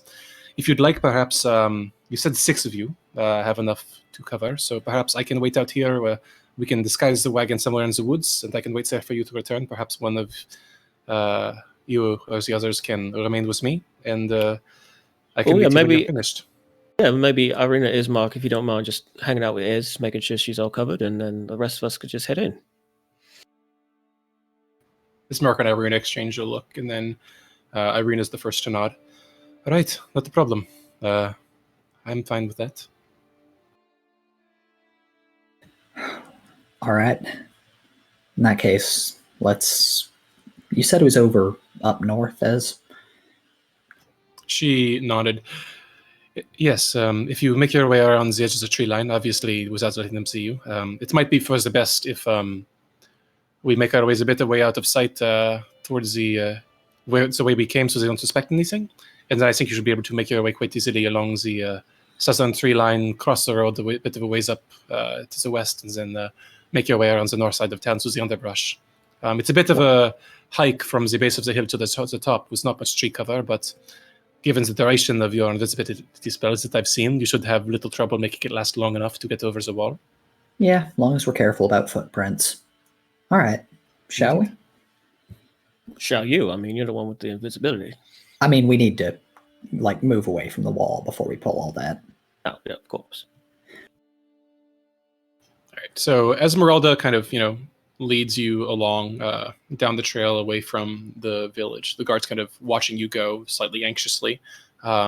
Esmeralda kind of guides the cart once more onto the road and heading east the way you came, traveling for around 10, 15 minutes or so before finding a nice kind of wooded spot just out of sight of the road that you can kind of pull the wagon into, covering it behind a bit of the underbrush. All right, we'll remain here for the moment, make sure nothing goes wrong. And in the meantime, you go and do what needs to be done. Kind of holds up a hand. Wait, I just realized something. Yes. I don't know about Amity, but I can only cover 3 people with this spell. I think I've only got the energy to do that once. If we're trying to go back out the same way, and if what we're doing is going to take more than an hour, which I presume, then I'm not going to have the juice to reapply on our way home. Oh, I'm not worried about once we're in. Once we're in, we're in. What are they going to do? Kick us out? Or, try and kill us. And I would prefer So we do not to this have to hurt very, them. very, very quickly. And we could do it and if it turns out that finding this item is a treasure hunt instead of something we can nip in and grab, So we have why to dredge don't the pool. Metreon and I go in then? Well, no, listen, I think we can all go in, but yeah, like, we just have to listen, once we're in, what are they going to do? They're going to yell at us, maybe, try and throw us into jail. We'll get to Baron. Baron will see us. His wife will see us. Anna will see us, and we'll be good to go. We'll just Or they shoot us. Listen, we almost killed Strahd. So, I mean... We did not. I know we didn't. I'm just trying to be optimistic about this, all right? All right. The longer we stand here waiting, we just have to just go and do it, I think, and trust that Earthrendir will be in and out. I think we can have it both ways. Right? If we go out in shifts, then we can make like one of us invisible at a time, and that's not as draining. That's actually a point. Yeah, that's actually a much better idea. We'll have to stagger it, but yeah, that's entirely reasonable. Good thinking, Amity. Well, if it's any consolation, you don't have to worry about me leaving. I'm pretty quick. I can know how to hide. So if anyone sees anything, if I see anything, I'm good to just tuck away. Yeah. And you can disguise yourself as one of them, right? Yeah, that's right. And when she says that, he kind of twitches and the skin and hair flake off, and he turns into the woman who was scolding him earlier. Ugh. Oh, that's perfect. You could escort us out if needed, though. Yeah. Make it official. Oh, yeah. Oh, that's a brilliant idea. I'm just gonna let's just go. I'm not even. I'm gonna try not to think about the cascade of fuck ups that might occur if this goes wrong. So, shall we just do the one at a time, get people over, and once they're over, we drop the spell and bring the next person up? If it works for you all, it works for me. It sounds good. Who's going to be searching at the lake then? Because they might need to be invisible while they're doing that. Well, we can just reapply once we get in the walls. We've got the power, I think, at this point. Well, listen, I'm not too keen on the abbot myself, so I don't mind, being chaperone to whoever's looking around for the thing over by the lake. I'll just keep this form and. Same here. So maybe I give the dress to you, Amity, and Earthrendir and Lillison, and you guys can take it up to him. Works for me. We'll need to be careful, but all right. Listen, he likes you and he likes Lil, so I mean, I think the three of you is going to be good. I'm a little more worried if he likes me than if he doesn't. Honestly, I don't want to. Yeah, that's a fair point. Just if he offers you another limb, just say no. Or if I walk in there and there's like a auburn-haired flesh golem standing next to the redhead. I take it as a point of pride. I would not. You made quite the horrid impression on him. All right, we got. Let's go. I mean, it can't be any worse than the real thing here. So, and he pats you on the shoulder, Earthendir, and starts to head over to the place where Ed's scaled the wall. I hope you slip. And yeah, Okay, I guess so I start to climb. So, in terms of the geography, right now you're still on the side of the road where Esmeralda and her wagon are. As she suggested, you could, if you'd like, make your way around to the northern side. Right now you're on the southeastern side, so you would have to pass along the road to the east and then kind of come through the trees and kind of lurk around the underbrush until you get to the north side of the hill and then come from that angle. Is that what you're trying to do? Yeah. We're just having one person actually crest the wall at a time to save spell slots. So moving together, you're able to cover the ground reasonably quickly, though you kind of make your way through the underbrush on the south side of the road while crossing the line of view onto the hill to make sure you're not seen. After a good, say, 20, 30 minutes or so, you find yourselves in the north end, looking up at the hill from the opposite side.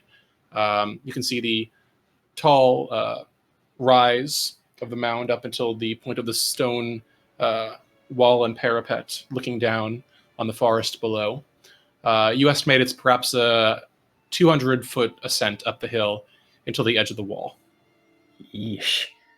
And from this point, you could just barely see a small, dark silhouette, perhaps a guard, making its way eastward until it vanishes out of sight. And as you watch it, just kind of lingering for a bit, maybe like 5 minutes later, you see it slowly crossing and making its way down the long expanse of the wall on the other side.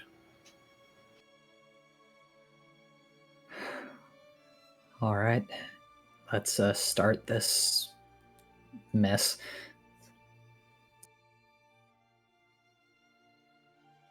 All right. How about I start by making you two invisible, Metreon and Kiva, and then I'll just hold that so that you just stay invisible the whole time. Okay, as long as it's not going to be too draining for you. Yeah, I don't want to use up resources we ain't got to. I think it would be okay. I mean, we need to turn a bunch of us invisible anyway, so... Yeah. Also, just a real quick question, because I ain't been invisible before. Is it one of those things like people see me as invisible, but I'm actually visible to myself? Like, it's one of those things where like my eyelids are going to be invisible too, so I can never close my eyes. No. Well, you last time can see through you. You can see through you, but I can at least see you and keep an eye on you that way.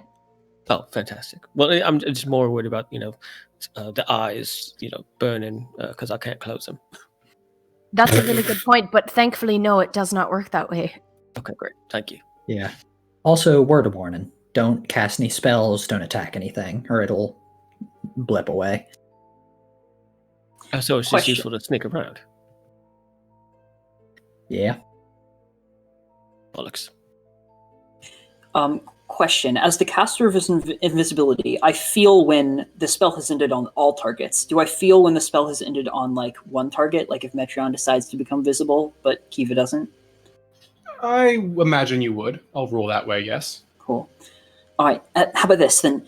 If you're in trouble, then both of you become visible at, like, the same time. Like, I don't know, both of you kick a tree or something. Okay, or cast that's a good spell. signal. Yeah, that works. All right, and if no one objects, Amity will go ahead and cast Invisibility, mirroring Airthundir's sort of wand sequence, but without a nice little wand, and turn them both invisible. All right, this is what level spell? This is 3rd level?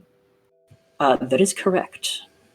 Okay, you watch as the two of them vanish in a swirl of pearly white mist.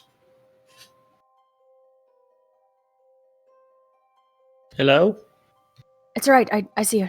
Hi. Oh, okay. Oh, all right. Let's go. Yeah, all right. So Kiva would just climb up and let's get this bread. Let's get it. Okay. You make your way swiftly up the side of the hill, trying to avoid most of the places where snow or ice might crunch and give you away. Before long, you're at the base of the stone wall. The silhouette has been gone for a number of minutes and does not seem to be immediately visible. How do you plan to ascend? Well, I suppose she would. How slick does the wall look like? Smooth stones? Is it a foothold to grab reasonably, or Esmeralda no. help me in? You recall that Esmeralda said she used Mage Hand to pull a rope around part of the tower, sticking above her, and then use that kind of to blast her way up. Well, that's fun, because Kiva can't do any of that. So, I suppose she's just gonna fucking try to climb it. I would say give me an investigation check. With a 9, I'm probably seeing everything that the wall has to offer me. Gotcha. All right. Airthundir, you see Kiva beginning to just, what it looks like, just try to... Actually, no, you don't see her. She's invisible. Yeah. Kiva. Since I'm following her, can I also do an investigation to see if there's like a decent path? You mean like to climb the wall, the sheer wall? That's what Kiva was doing, right? Yes. Yeah. If you, so I will allow Metron to make an investigation check if you'd like. Okay. That's a 3. All right, Kiva, if you'd like to make an athletics check gorgeous. with disadvantage, please. Oh my god. We're pretty and dumb. Nice! the duality of man Perfect. here. A nat 1 and a nat 20. Brilliant. Okay. Thank you, Ragnar. You spend around 3 to 4 minutes trying to get your grip on the rocks and like coming your way up, and like you actually manage to get very close to the top at one point, and then your hand slips on a bit of exposed ice and snow, and you have to kind of rapidly do your best to catch yourself before you punch the bottom, crunching on the snow. Can I spend 20 minutes and successfully try to climb this wall? I would say... What's your athletics bonus? A 1. I would say, given the icy conditions, you feel pretty confident that even if you spent a long time, it would take a pretty fortunate turn of events to be able to climb it with just your hands. Okay, is it possible for like Metreon to boost her up on his shoulders and just like sort of push her over, i.e. Captain America and the Black Widow in the first Avengers movie? Unfortunately, I believe the walls are, let me check this. Yes, they are 20 feet tall, so I would say no. Well, that's just ridiculous. Well, I'm at least 10 feet tall, so I don't know why that wouldn't work. Yeah, it's Eva's 47 feet tall, so what's the issue here? Can we just step over it? Unfortunately not. At this point, I would allow both of you to make an intelligence check for me. What? This is not going to be good here. Yeah, no, we're... I literally wish for death. I wish for death. Dragna, can you just let us climb this wall? I'm We're sorry. too pretty to climb this can't do wall. that. Oh my fucking god. All right. my god. Cut to maybe the other 3. By now around 10 minutes have passed. What are you and Amity doing? They're definitely over the wall by now, so let's do it ourselves. Yeah, gotta be. Here, I'll make us both invisible, and then I'll use the grappling. Wait. Do they have a rope?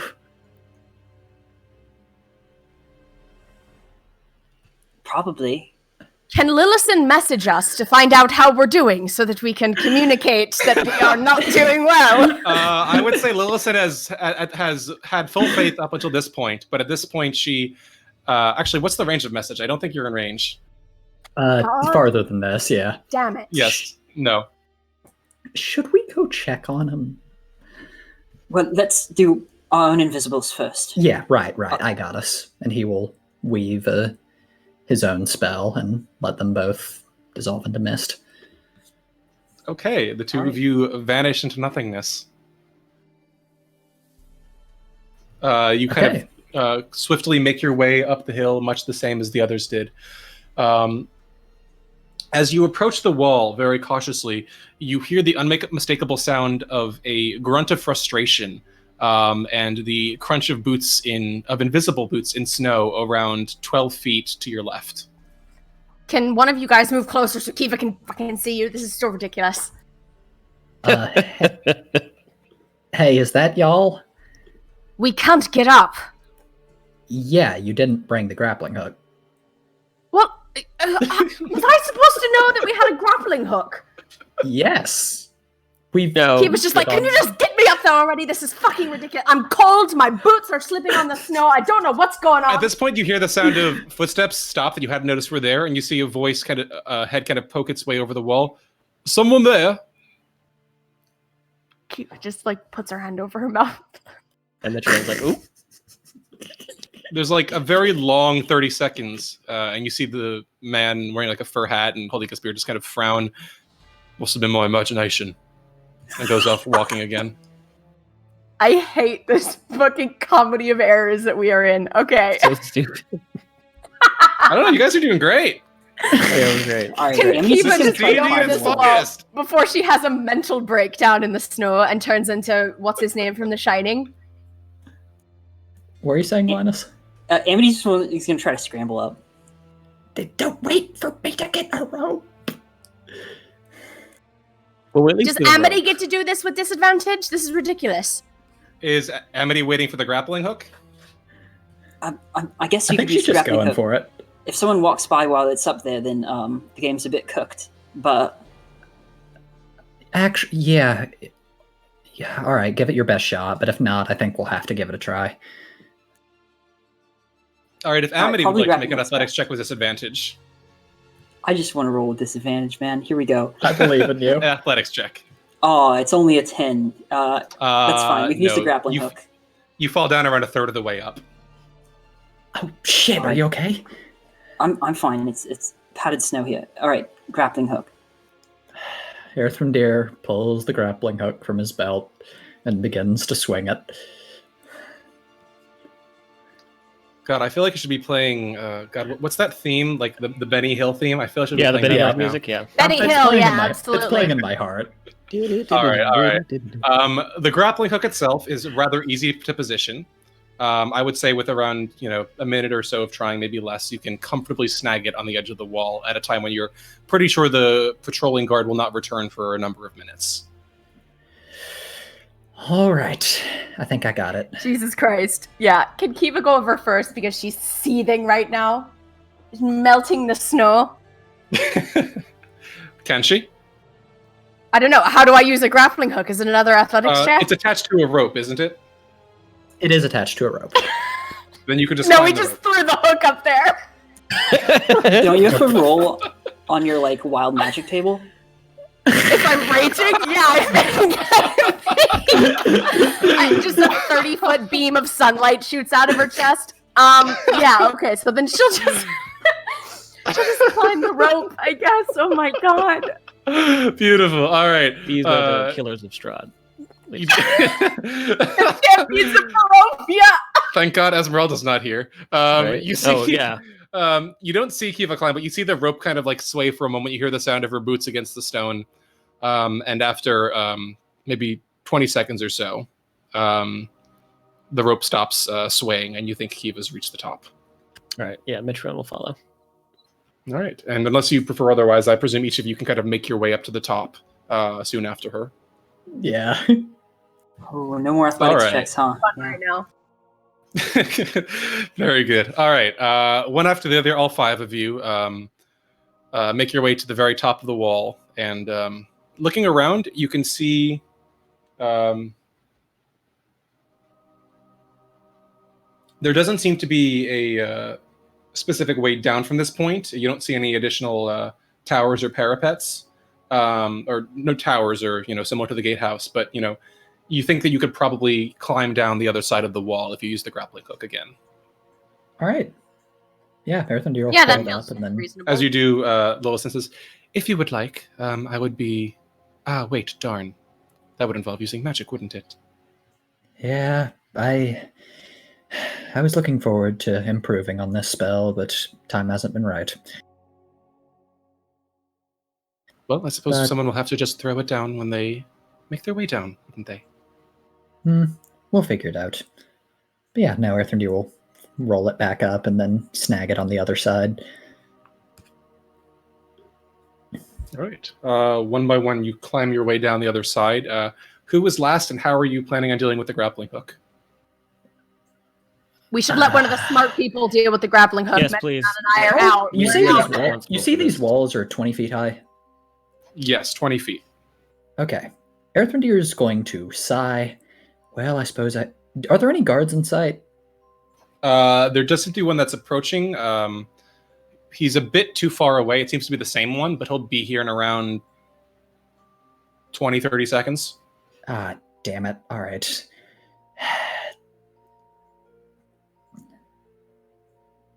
Earthrendir is going to sort of cling onto the wall by his fingers, kind of. Ah, fuck it. No, he's just. Earthrendir will just take the hook, look down.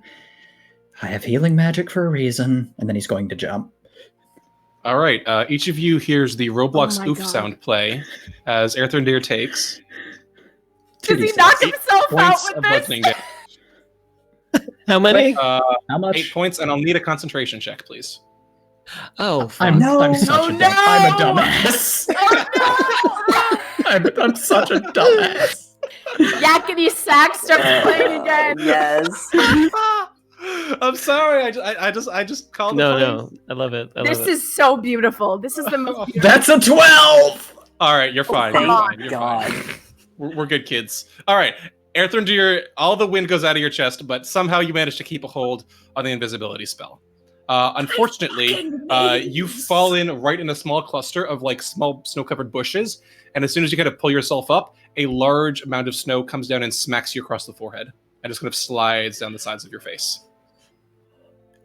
It's so fucking cold. Well, can't you just do that crazy firebolt thing and warm yourself up? I can't use magic. Oh, right. Sorry.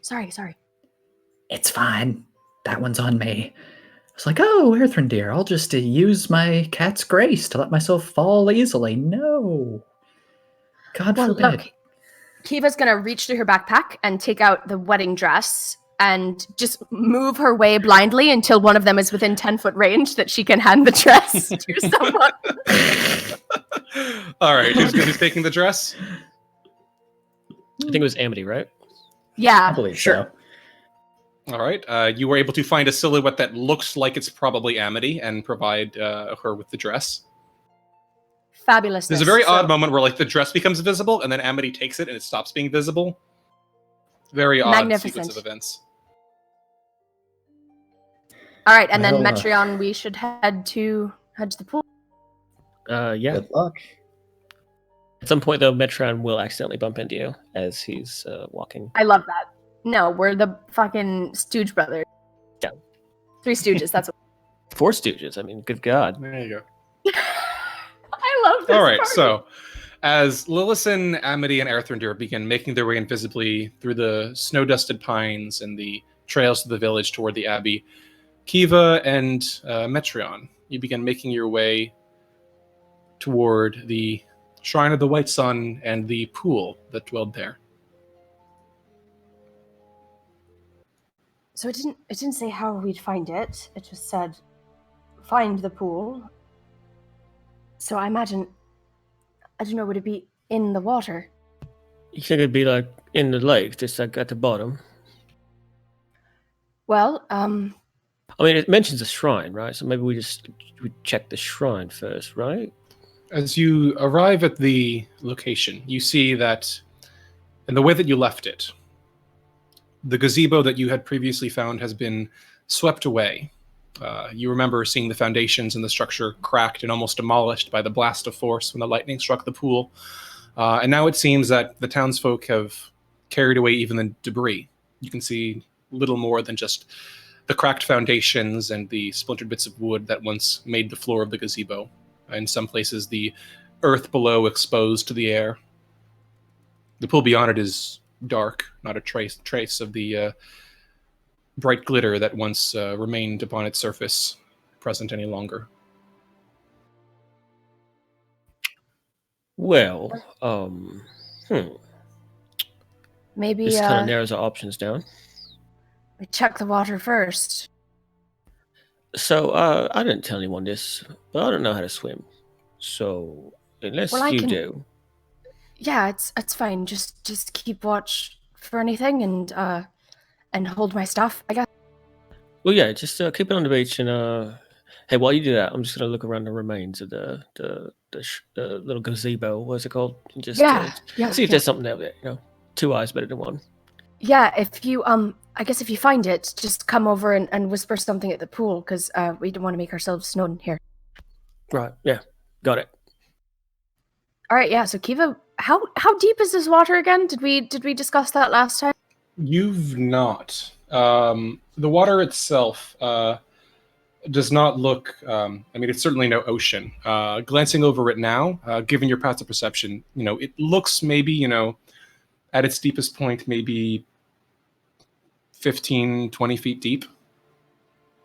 Okay, so reasonable for her to dive to the bottom, and yeah, I would say so. Okay, with her dark vision, be able to see if there's anything there. Yeah, then so she'd take off her bag, get as close to Metreon as possible so that it's not out of the invisibility too long when she's passing it off. She'd keep her scimitar in hand, but then she would just dive into the pool right away and just let's get this over with because it's good. All right. If you'd do me the honor of making a perception check with disadvantage, please, as it is quite dark in the pool. That's a 9. 9. You take a bit of time, surveying the bottom of the pool, but it's not long before you have to come up for air once again. If you'd like, you can try again. Yeah, definitely. Her dark vision doesn't play into this at all? The dark vision lets... Well, actually, no. Actually, no. It is technically daytime. The pool's not overly polluted. All right, I would say that on your next go, you can roll without disadvantage. And then I'm over by the Jesus gazebo room. Christ.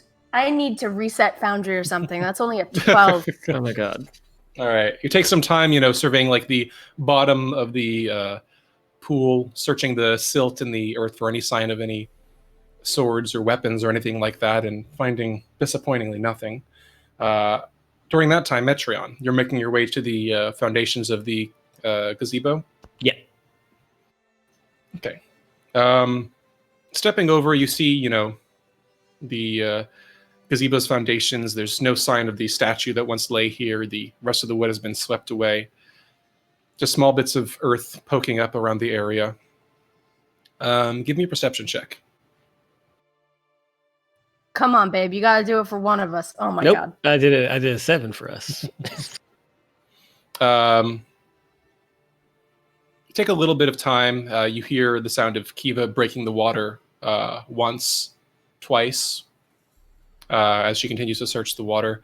It's not until around 3 minutes past, you just kind of, glancing around, kicking at dirt, that your foot actually creaks a bit, and you feel the weight of the wood kind of splinter beneath you. You kind of catch yourself. And as you do, you hear the sound of something that sounds almost metallic beneath the wood under your foot. Yeah, Metreon will step back a bit, press the front of his boot onto it just to confirm that it's a little bit maybe loose and easier to break. And once he does, he'll kneel down and start to try and tear it open with his hands.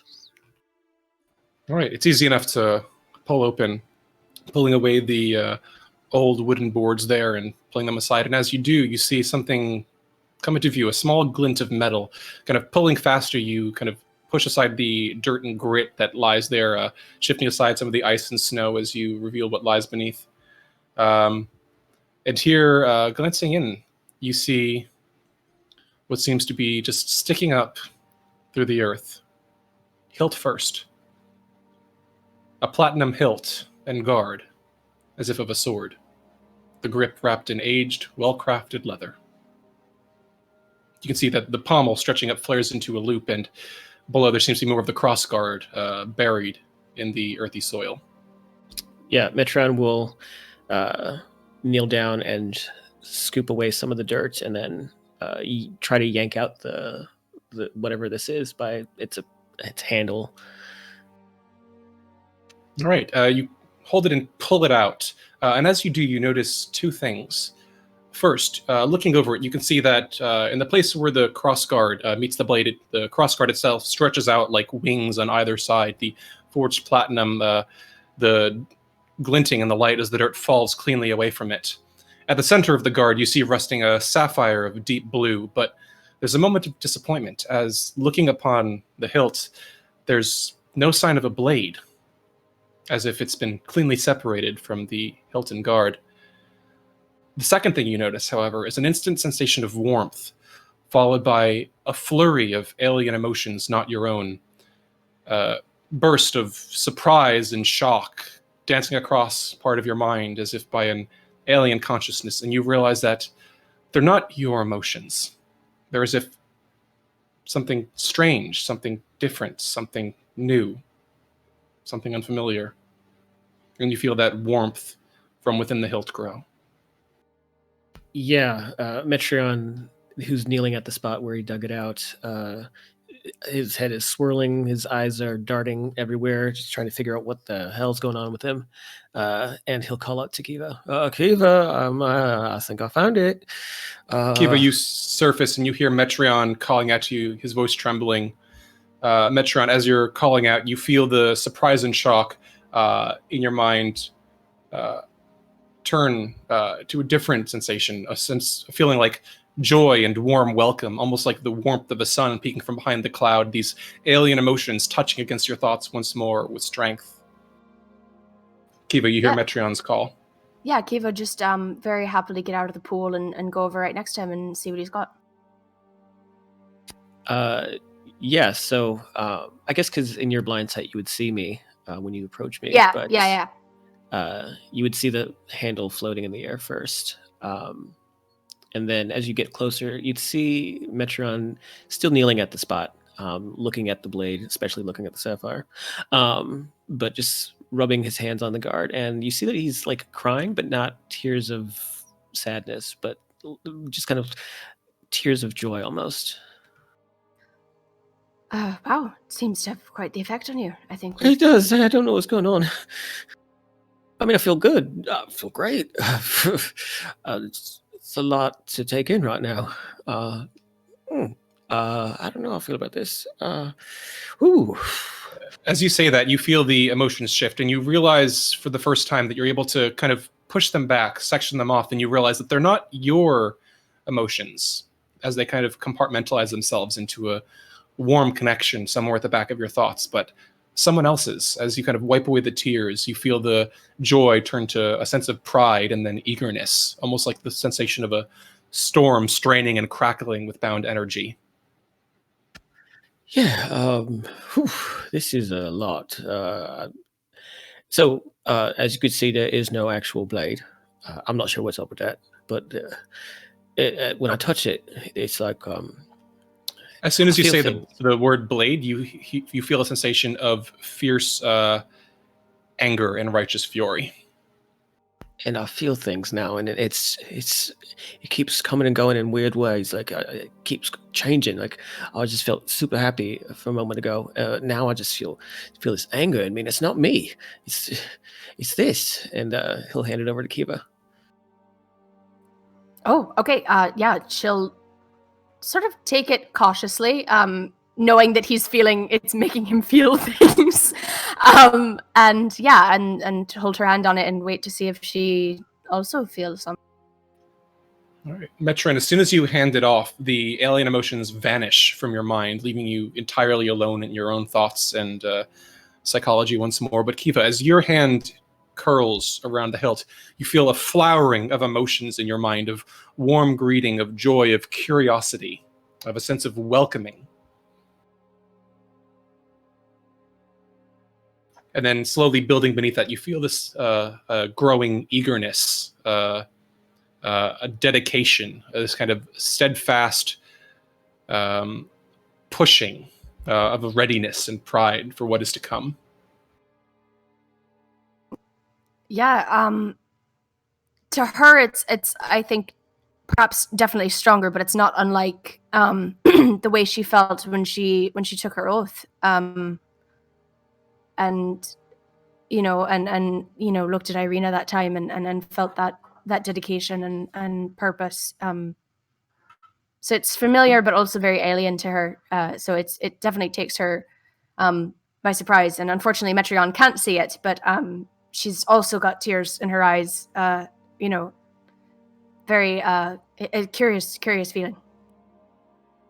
She is, in this, though, very uncertain and almost scared, because she's like, well, how is this supposed to help us? I'm not sure what a sword hilt is going to do. It's got that fancy sapphire in it. I mean, maybe that's got something to do with it. Here, can I see it again? Yeah, she'll pass it back. All right. As soon as it touches your hand again, Metron, you feel a sense of, patience. Again, a sense of warm greeting. But again, that sense of kind, abiding patience. Oh, this is... it's going to take a while to get used to this. So, just out of curiosity, DM, is there something I can do to appraise the sword or the sword handle?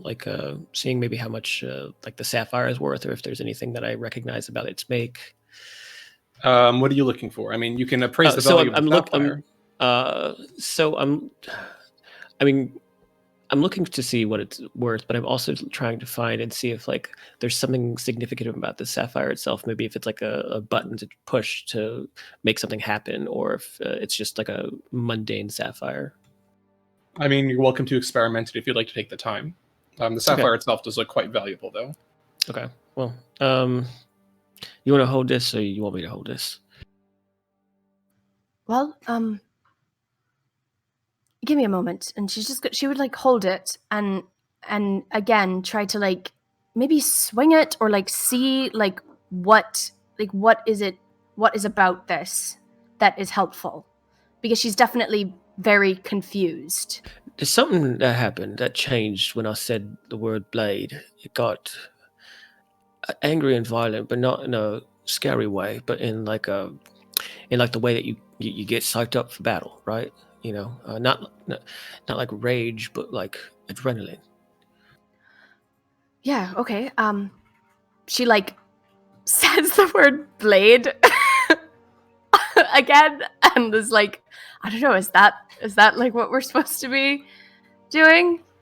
You receive a sense through the blade that you're holding of a mild irritation and patience that is giving way to a minor annoyance, which is then replaced again by that kind of cracking sense of patience. So yeah, she'd sort of try to like give a sense of like, well, I can't do anything if you don't fucking help me. Like, what am I supposed to do? It takes a moment for you to receive a response, and then you receive again that kind of combination of curiosity and warmth, a kind of friendliness, and also an inquisitiveness that you feel at the back of your mind. Okay, so she's again would sort of try to send back like, I want to know what this is about. So like, you know, determination and like, okay, I'm gonna meet you where you're at. If you're inquisitive, I'm ready to be inquisitive with you and figure this out.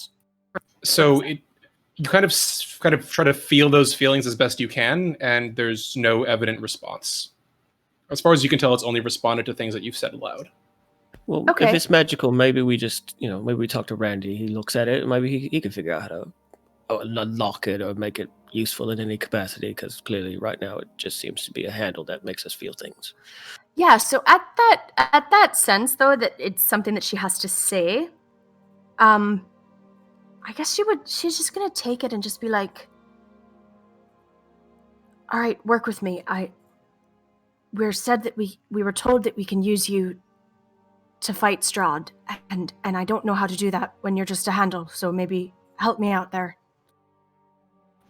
There's at the word Strahd, there is again that kind of righteous fury, a vigor, determination, and at the end of your sentence, it kind of recedes, bubbling away into a quiet patience. Again, that sense of inquisitiveness and a kind of a warm inviting, as though it's almost, you feel as though it's waiting for something, but you're not entirely sure what.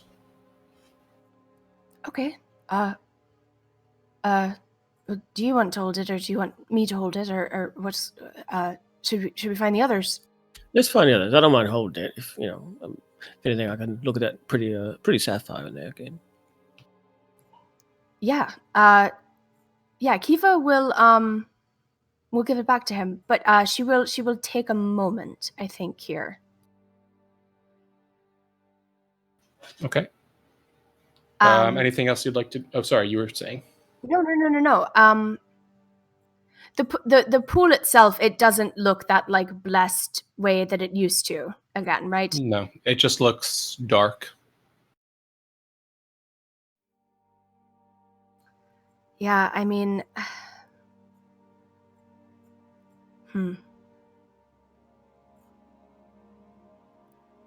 So she knows that Esmeralda has like a rapier and other weaponry, right? Yes, she's well aware of Esmeralda's day-to-day weapons. Yeah, I think she's gonna do it then. Yeah, Kiva will take off her scimitar and she was going to do this the last time she was here and sort of got distracted with Lilson. And now she feels like it's too late because the pool is clearly not blessed. But she is going to take the scimitar and look at it one last time. And then she's going to drop it into the pool and watch it sink to the bottom. All right. It falls there with a plunk. I mean, just given the shoreline, it's not overly deep, but you watch it kind of sink maybe 3-4 feet before it lies glinting with a faint iron shine in the silt. Yeah, and then in Sylvan, she would just say, goodbye, my love. And she'd head back to Metreon. Did you mean to do that? I meant to do it the last time I was here. But, look, I've got the mace and the staff, and Ez has got swords. I just think it's time that I let him go, and I let her go, and I let that part of my life go. Oh, yeah. Sorry about that. I didn't realize. No. Look, if anything, I'm glad you're here with me. But, look, I don't need any more ammunition for him to pry. It's just holding on dead weight that I don't need anymore. A way to make myself feel more guilty. I have enough to worry about here. I think it's okay to let it be. Well, maybe this thing that we found, maybe it's like a super weapon, maybe like 2 swords come out of it if we say the right word or something, maybe it's a sword and axe and I don't know. Or it turns into a giant creature that just kills Strahd for us in one blow. Yeah, like it transforms into something like some giant metal golem thing that just steps on him and squishes him. Sapphires are the eyes, and it just sort of bears down and just cuts his fucking head off right in front of us. Yeah, I'm into that, right? Okay, cool. So we just got to tell it to transform into a giant creature, and it'll be fine. All right, yeah, we did that. We got on that. We'll get on it. As this revelation occurs, meanwhile, across town, Amity, Erthrendir, and Lillison, who's following behind. The 3 of you make your way through Kresk and begin ascending the long switchback road toward the Abbey of St. Markovia. It's not long before the snow crunching beneath your boots and the gravel rolling along the edge of the trail soon guides you toward the crest of the mountain spur, upon which you see the familiar gatehouse of the Abbey. Passing forward, you see before you the old rusted iron gate. And stepping forward, kind of pushing it open, you pass between the gatehouses as you immediately hear a snarl from within one of them. As kind of staggering out, you see the kind of crouching form of Otto Bellevue. Kind of his bestial features, his donkey's tail flicking back behind him, his leonine limbs crouching down low, as behind him you see silhouetted the old brick structure of the Abbey, smoke kind of spiraling from its chimneys. You watch as Otto kind of glances around wildly. Who's there? Who's there? Can't see. Come out. Oh, right. We're still invisible. Hello, I'm here. Is there any way that Amity can just sort of end the spell on herself? Maybe just cast a random cantrip, I guess. Yeah, she could just cast a cantrip. Cool. Or Amity casts... smack Erthrendir lightly. Yeah, Amity casts a random cantrip and appears.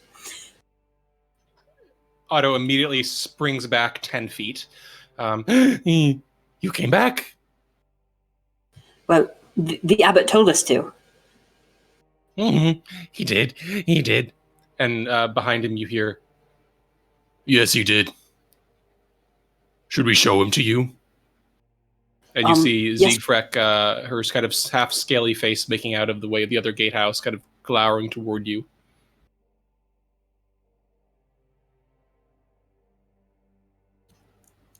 Yeah, that'd be appreciated. We don't want to have to navigate this place alone. Thank you. Right. Follow me. And Siegfried kind of begins trudging through the snow as Otto kind of glances backwards, frowning, and then follows with every leap.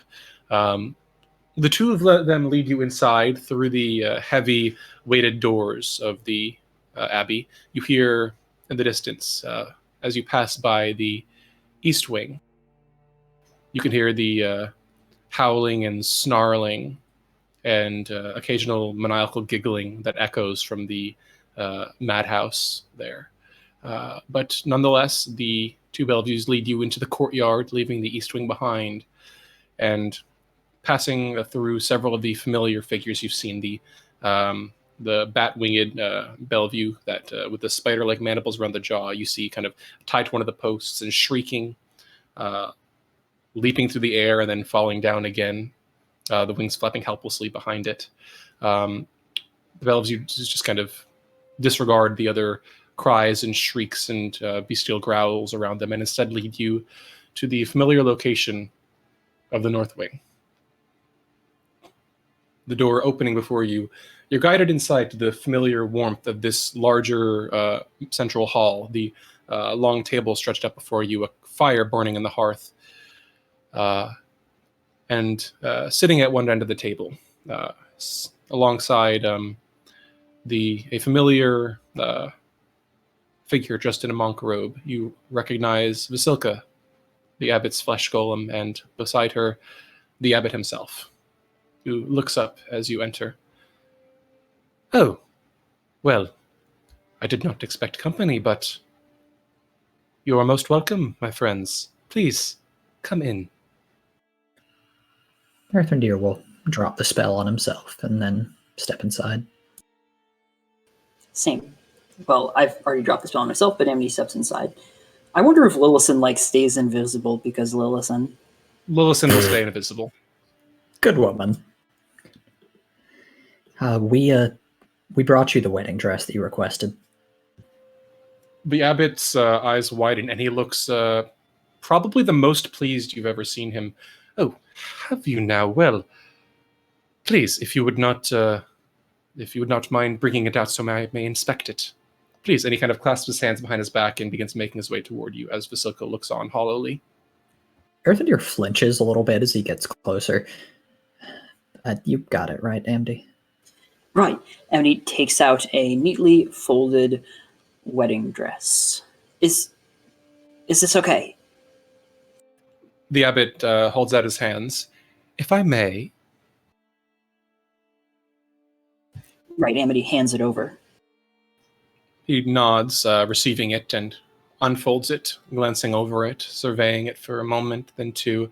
And he just kind of actually remains silent, glancing over it for around 30 seconds, 45 seconds. By the time a minute passes, you are growing extraordinarily uncomfortable. And then he just kind of quietly nods and says, yes, I do believe this will do. This will do nicely. He looks up at you and offers you a small smile. Thank you, my friends. I am sure that your efforts on behalf of Barovia's salvation shall be celebrated for generations to come. I can only hope so. And at your end, if one of us die, then you'll bring us back 3 times. But of course, on 3 occasions, in gratitude, should you present yourselves to me, should one of you fall in battle or by sickness, by violence, by harm, or should you come upon otherwise, other harmful items, curses, disease, poison, illnesses of the ears and eyes, those too I may cure for you. That's good to know. Of course. But up to 3 times, as promised. But it would be my pleasure to provide such services for those who will prove so fundamental in the curement of the illnesses that ail this land.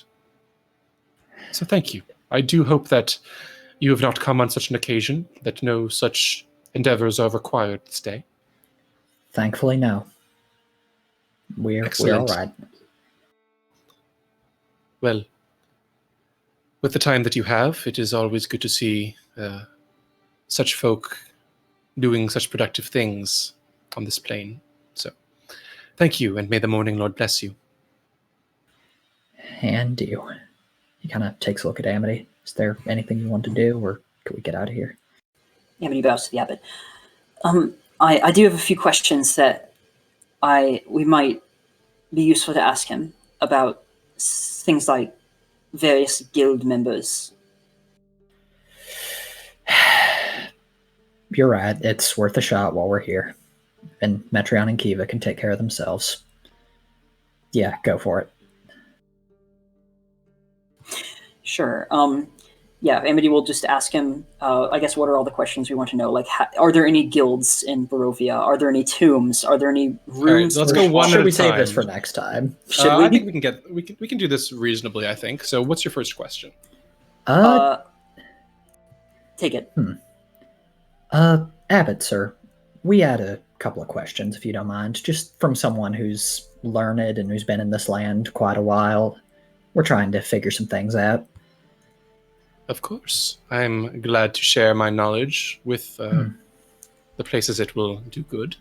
What questions or knowledge might I provide?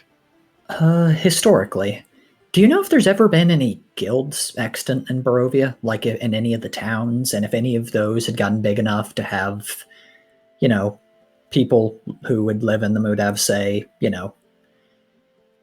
houses or like lives big enough to warrant a tomb, not just a graveyard? We're trying to track something down. He tilts his head. Well, I am afraid that I have little knowledge of, what did you say, guilds in Barovia. But as for tombs, the only tomb that I know of, or tombs, would be the crypts and the catacombs beneath the castle. It is said that St. Markovia's remains linger there, beneath the roots of the structure amidst the catacombs. I imagine there are tombs aplenty there. Wait,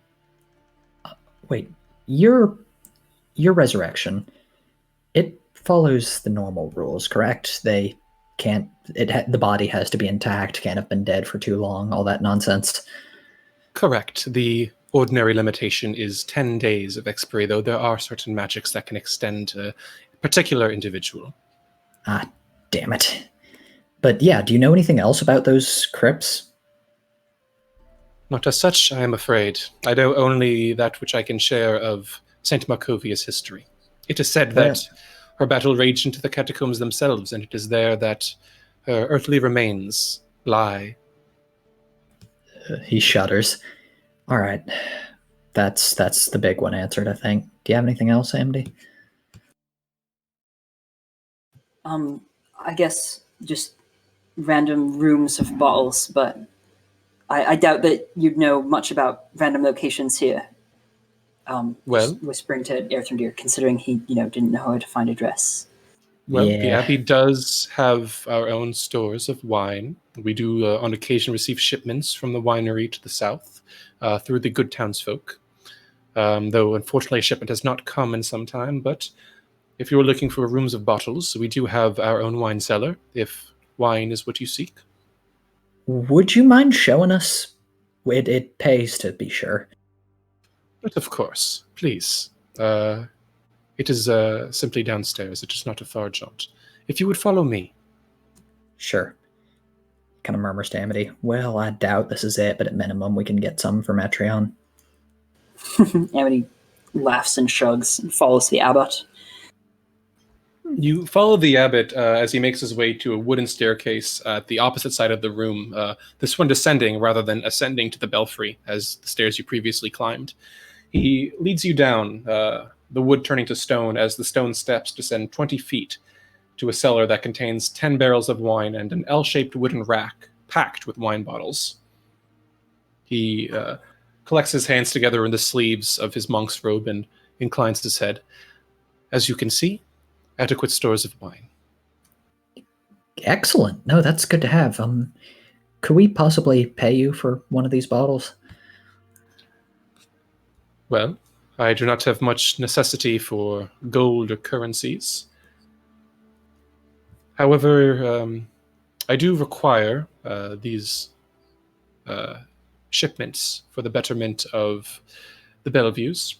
But in light of the good you have done me and the nation this day, I do not see why a single bottle would go particularly missed. Oh, thank you. Here, tell you what, I'll pick it out while I take a look around. Make By sure all that... means. Yeah. And Erthrindir, possibly with Amity's help, is going to scour this place, both for a good vintage to give to Metreon with what little he knows of wine, and to see if there's any sign of this treasure the Tarokka spoke of. Amity will scour the floor to see if there's any hidden trapdoors, or the barrels to see if there's any dead bodies in any of them. Basically seeing if this could be a tomb. All right, I will need Amity to make an investigation check and Erthrindir to make a perception check. Alrighty.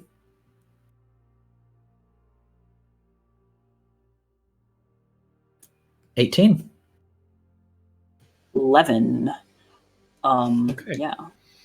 Amity, you take your time, checking out any kind of tiles or walls as if there might be anything that lies there that might indicate some semblance of a tomb or a crypt. Unfortunately, turning up very little of note.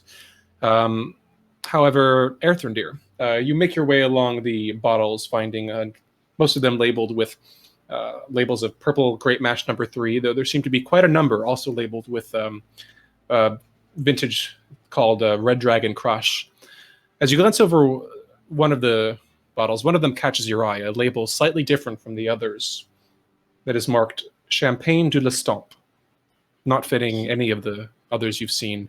And as you glance toward it, you see not wine within it, but it's difficult to make out through the dark murk of the kind of distorted glass. But you see what seems to be a small wrapped parchment inside the empty glass bottle. He pauses, taking a look at the label, and then slides it out of the rack before returning to the abbot, kind of trying his best not to smile. I think I'll take this one. Looks interesting. He shrugs. Very well. And so, is that all that I can do for you this day? Amity, you find anything? Not over here. I don't think this is a tomb. But there is one thing. Well, after we left your place last time, Strahd kind of burned down the house we were staying in and attacked us in our sleep. And we think he's maybe trying to kill us a lot after toying with us a lot. You seem to have maybe some finger on the pulse of his disposition. Do you have any advice? He looks at you slightly oddly and then smiles, but it is a hollow smile. Not warmth, but the sort of smile that one gives to a child dying of a terminal disease. Instead, he just looks down at you and says, "My dear, believe me when I say that I know that Strahd von Zarevich has brought you to Barovia for a reason. Whatever his plans may be, I am sure that they meet well with his disposition. You are welcome in the Abbey, of course, but I am afraid that Strahd von Zarevich has his own designs, and I regret that I should not, well,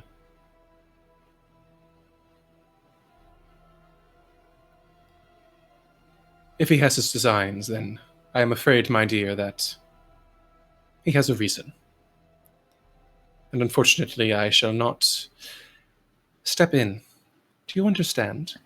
And he looks down at you with this warm smile as though you've just asked the most naive question. Yeah, but he looks at him and Erthrindir with the expression like someone who just sucked on a lemon. I understand. Very good. It is important to understand one's place in such things. Well, And if that you. is all that I can Yes. Didn't you have a purpose too, once? And he's just looking him dead in the face.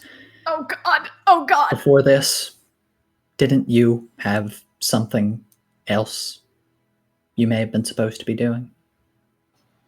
He smiles placidly. Of course, and it is my duty now to fulfill it. When the Morning Lord sent me here, it was my divine mission to restore the glory of the Abbey. But in that time, my eyes have been opened, and I see the path forward, one that you have opened to me. And for your efforts, I thank you deeply, my friend. Oh god! Oh god! Oh god! So, along the lines of these efforts, maybe there's something else we can do. I mean, we're very good at running errands all over Barovia. Maybe there's something else we can bring you. He pauses for a moment as if genuinely considering this, and then shakes his head. No, I am afraid that I cannot think of such things at this time, but perhaps that shall change, though I do not envision it happening within this decade. Very well. Then may the Morning Lord guide you, and may he show you the path forward. He bows his head. And to you as well, my friend. Go well. Erthundir kind of, yeah, he'll probably leave. And as he does, Amity can hear him say under his breath, and if I were doing Corellian's will right now, I'd smite you down where you stand.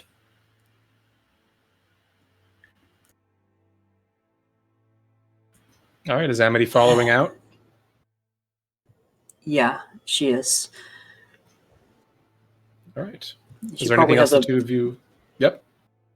Yeah, she probably has like a little bit of questions for Erthundir about like what type of thing this abbot is, because he probably knows more. But I don't know if we want If to. you'd like to, by all that. means, if you'd like to go ahead.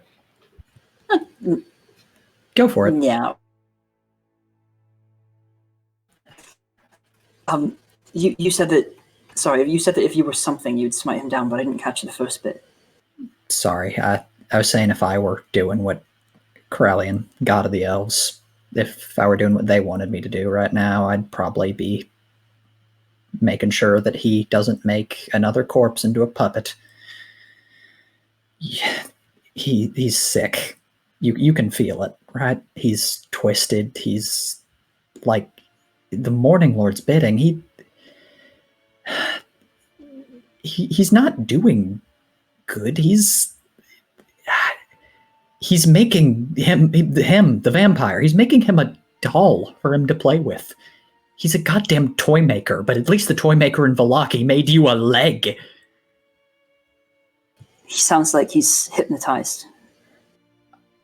Maybe, but or he just, I don't know, but he's an angel, Amity. They're supposed to be perfect, and like, sure, they fall sometimes, there's histories, but if Barovia can do that to him, what'll it do to us?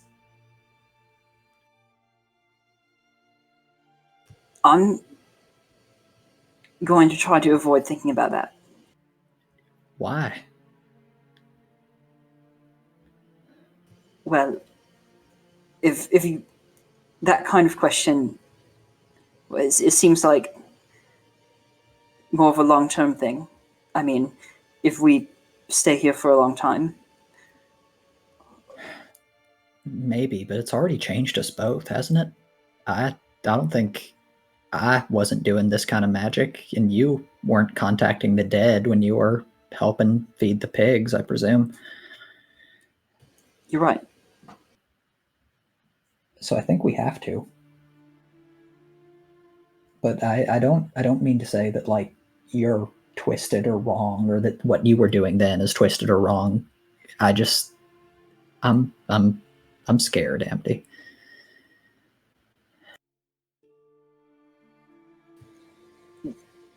I'll try to figure out the most important things about myself, what I want to stay as, and just try to figure out if that's changing.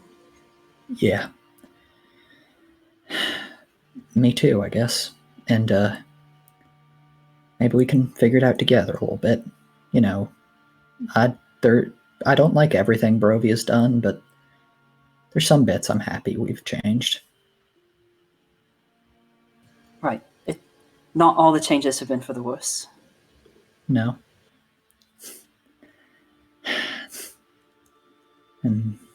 But I suppose if we get out, like you said, we can get out of here, and then we got a lot of time to worry about that. But I'm glad I've got somebody like you to share it with. Look, if we can set something up, like make agreements, like, oh, if you ever do something horrible, like kick a dog, then I slap the sense into you. He turns to her, suddenly serious. You want to? If one of us ever goes off in the way he did, we make sure they come back? Yeah. Let's decide what it means to go off, but yeah. Yeah. Sometimes let's set something like that up. Well then. He extends a hand. Shake on it. Amity shakes his hand and then kisses him. He's like very into the handshake, and then he sees her approaching, and there's a look of like between like anticipation and panic. Oh, you gotta start warning me when you're gonna do that. I'm gonna fall over again. I mean, I don't mind, don't get me wrong, but he's just smiling. Is Lillison still following us? Oh, god Lillison damn it! is indeed present. You've been watching the whole time. Why do I forget they're invisible people around?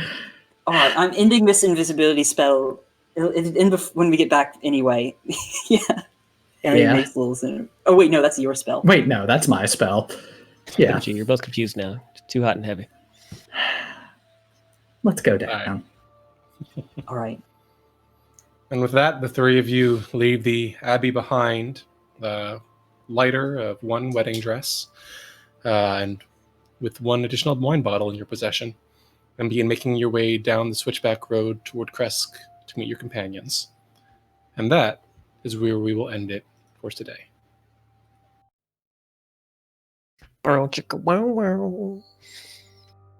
That's whatever.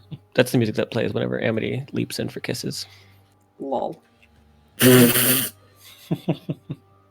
All right, well, thank you to everyone for joining us today. We love you all, and we will see you all back in the mists, not next week, but the week after that on April 10th. Until then, remember that the light of the sun lingers in even the darkest of places, and take care.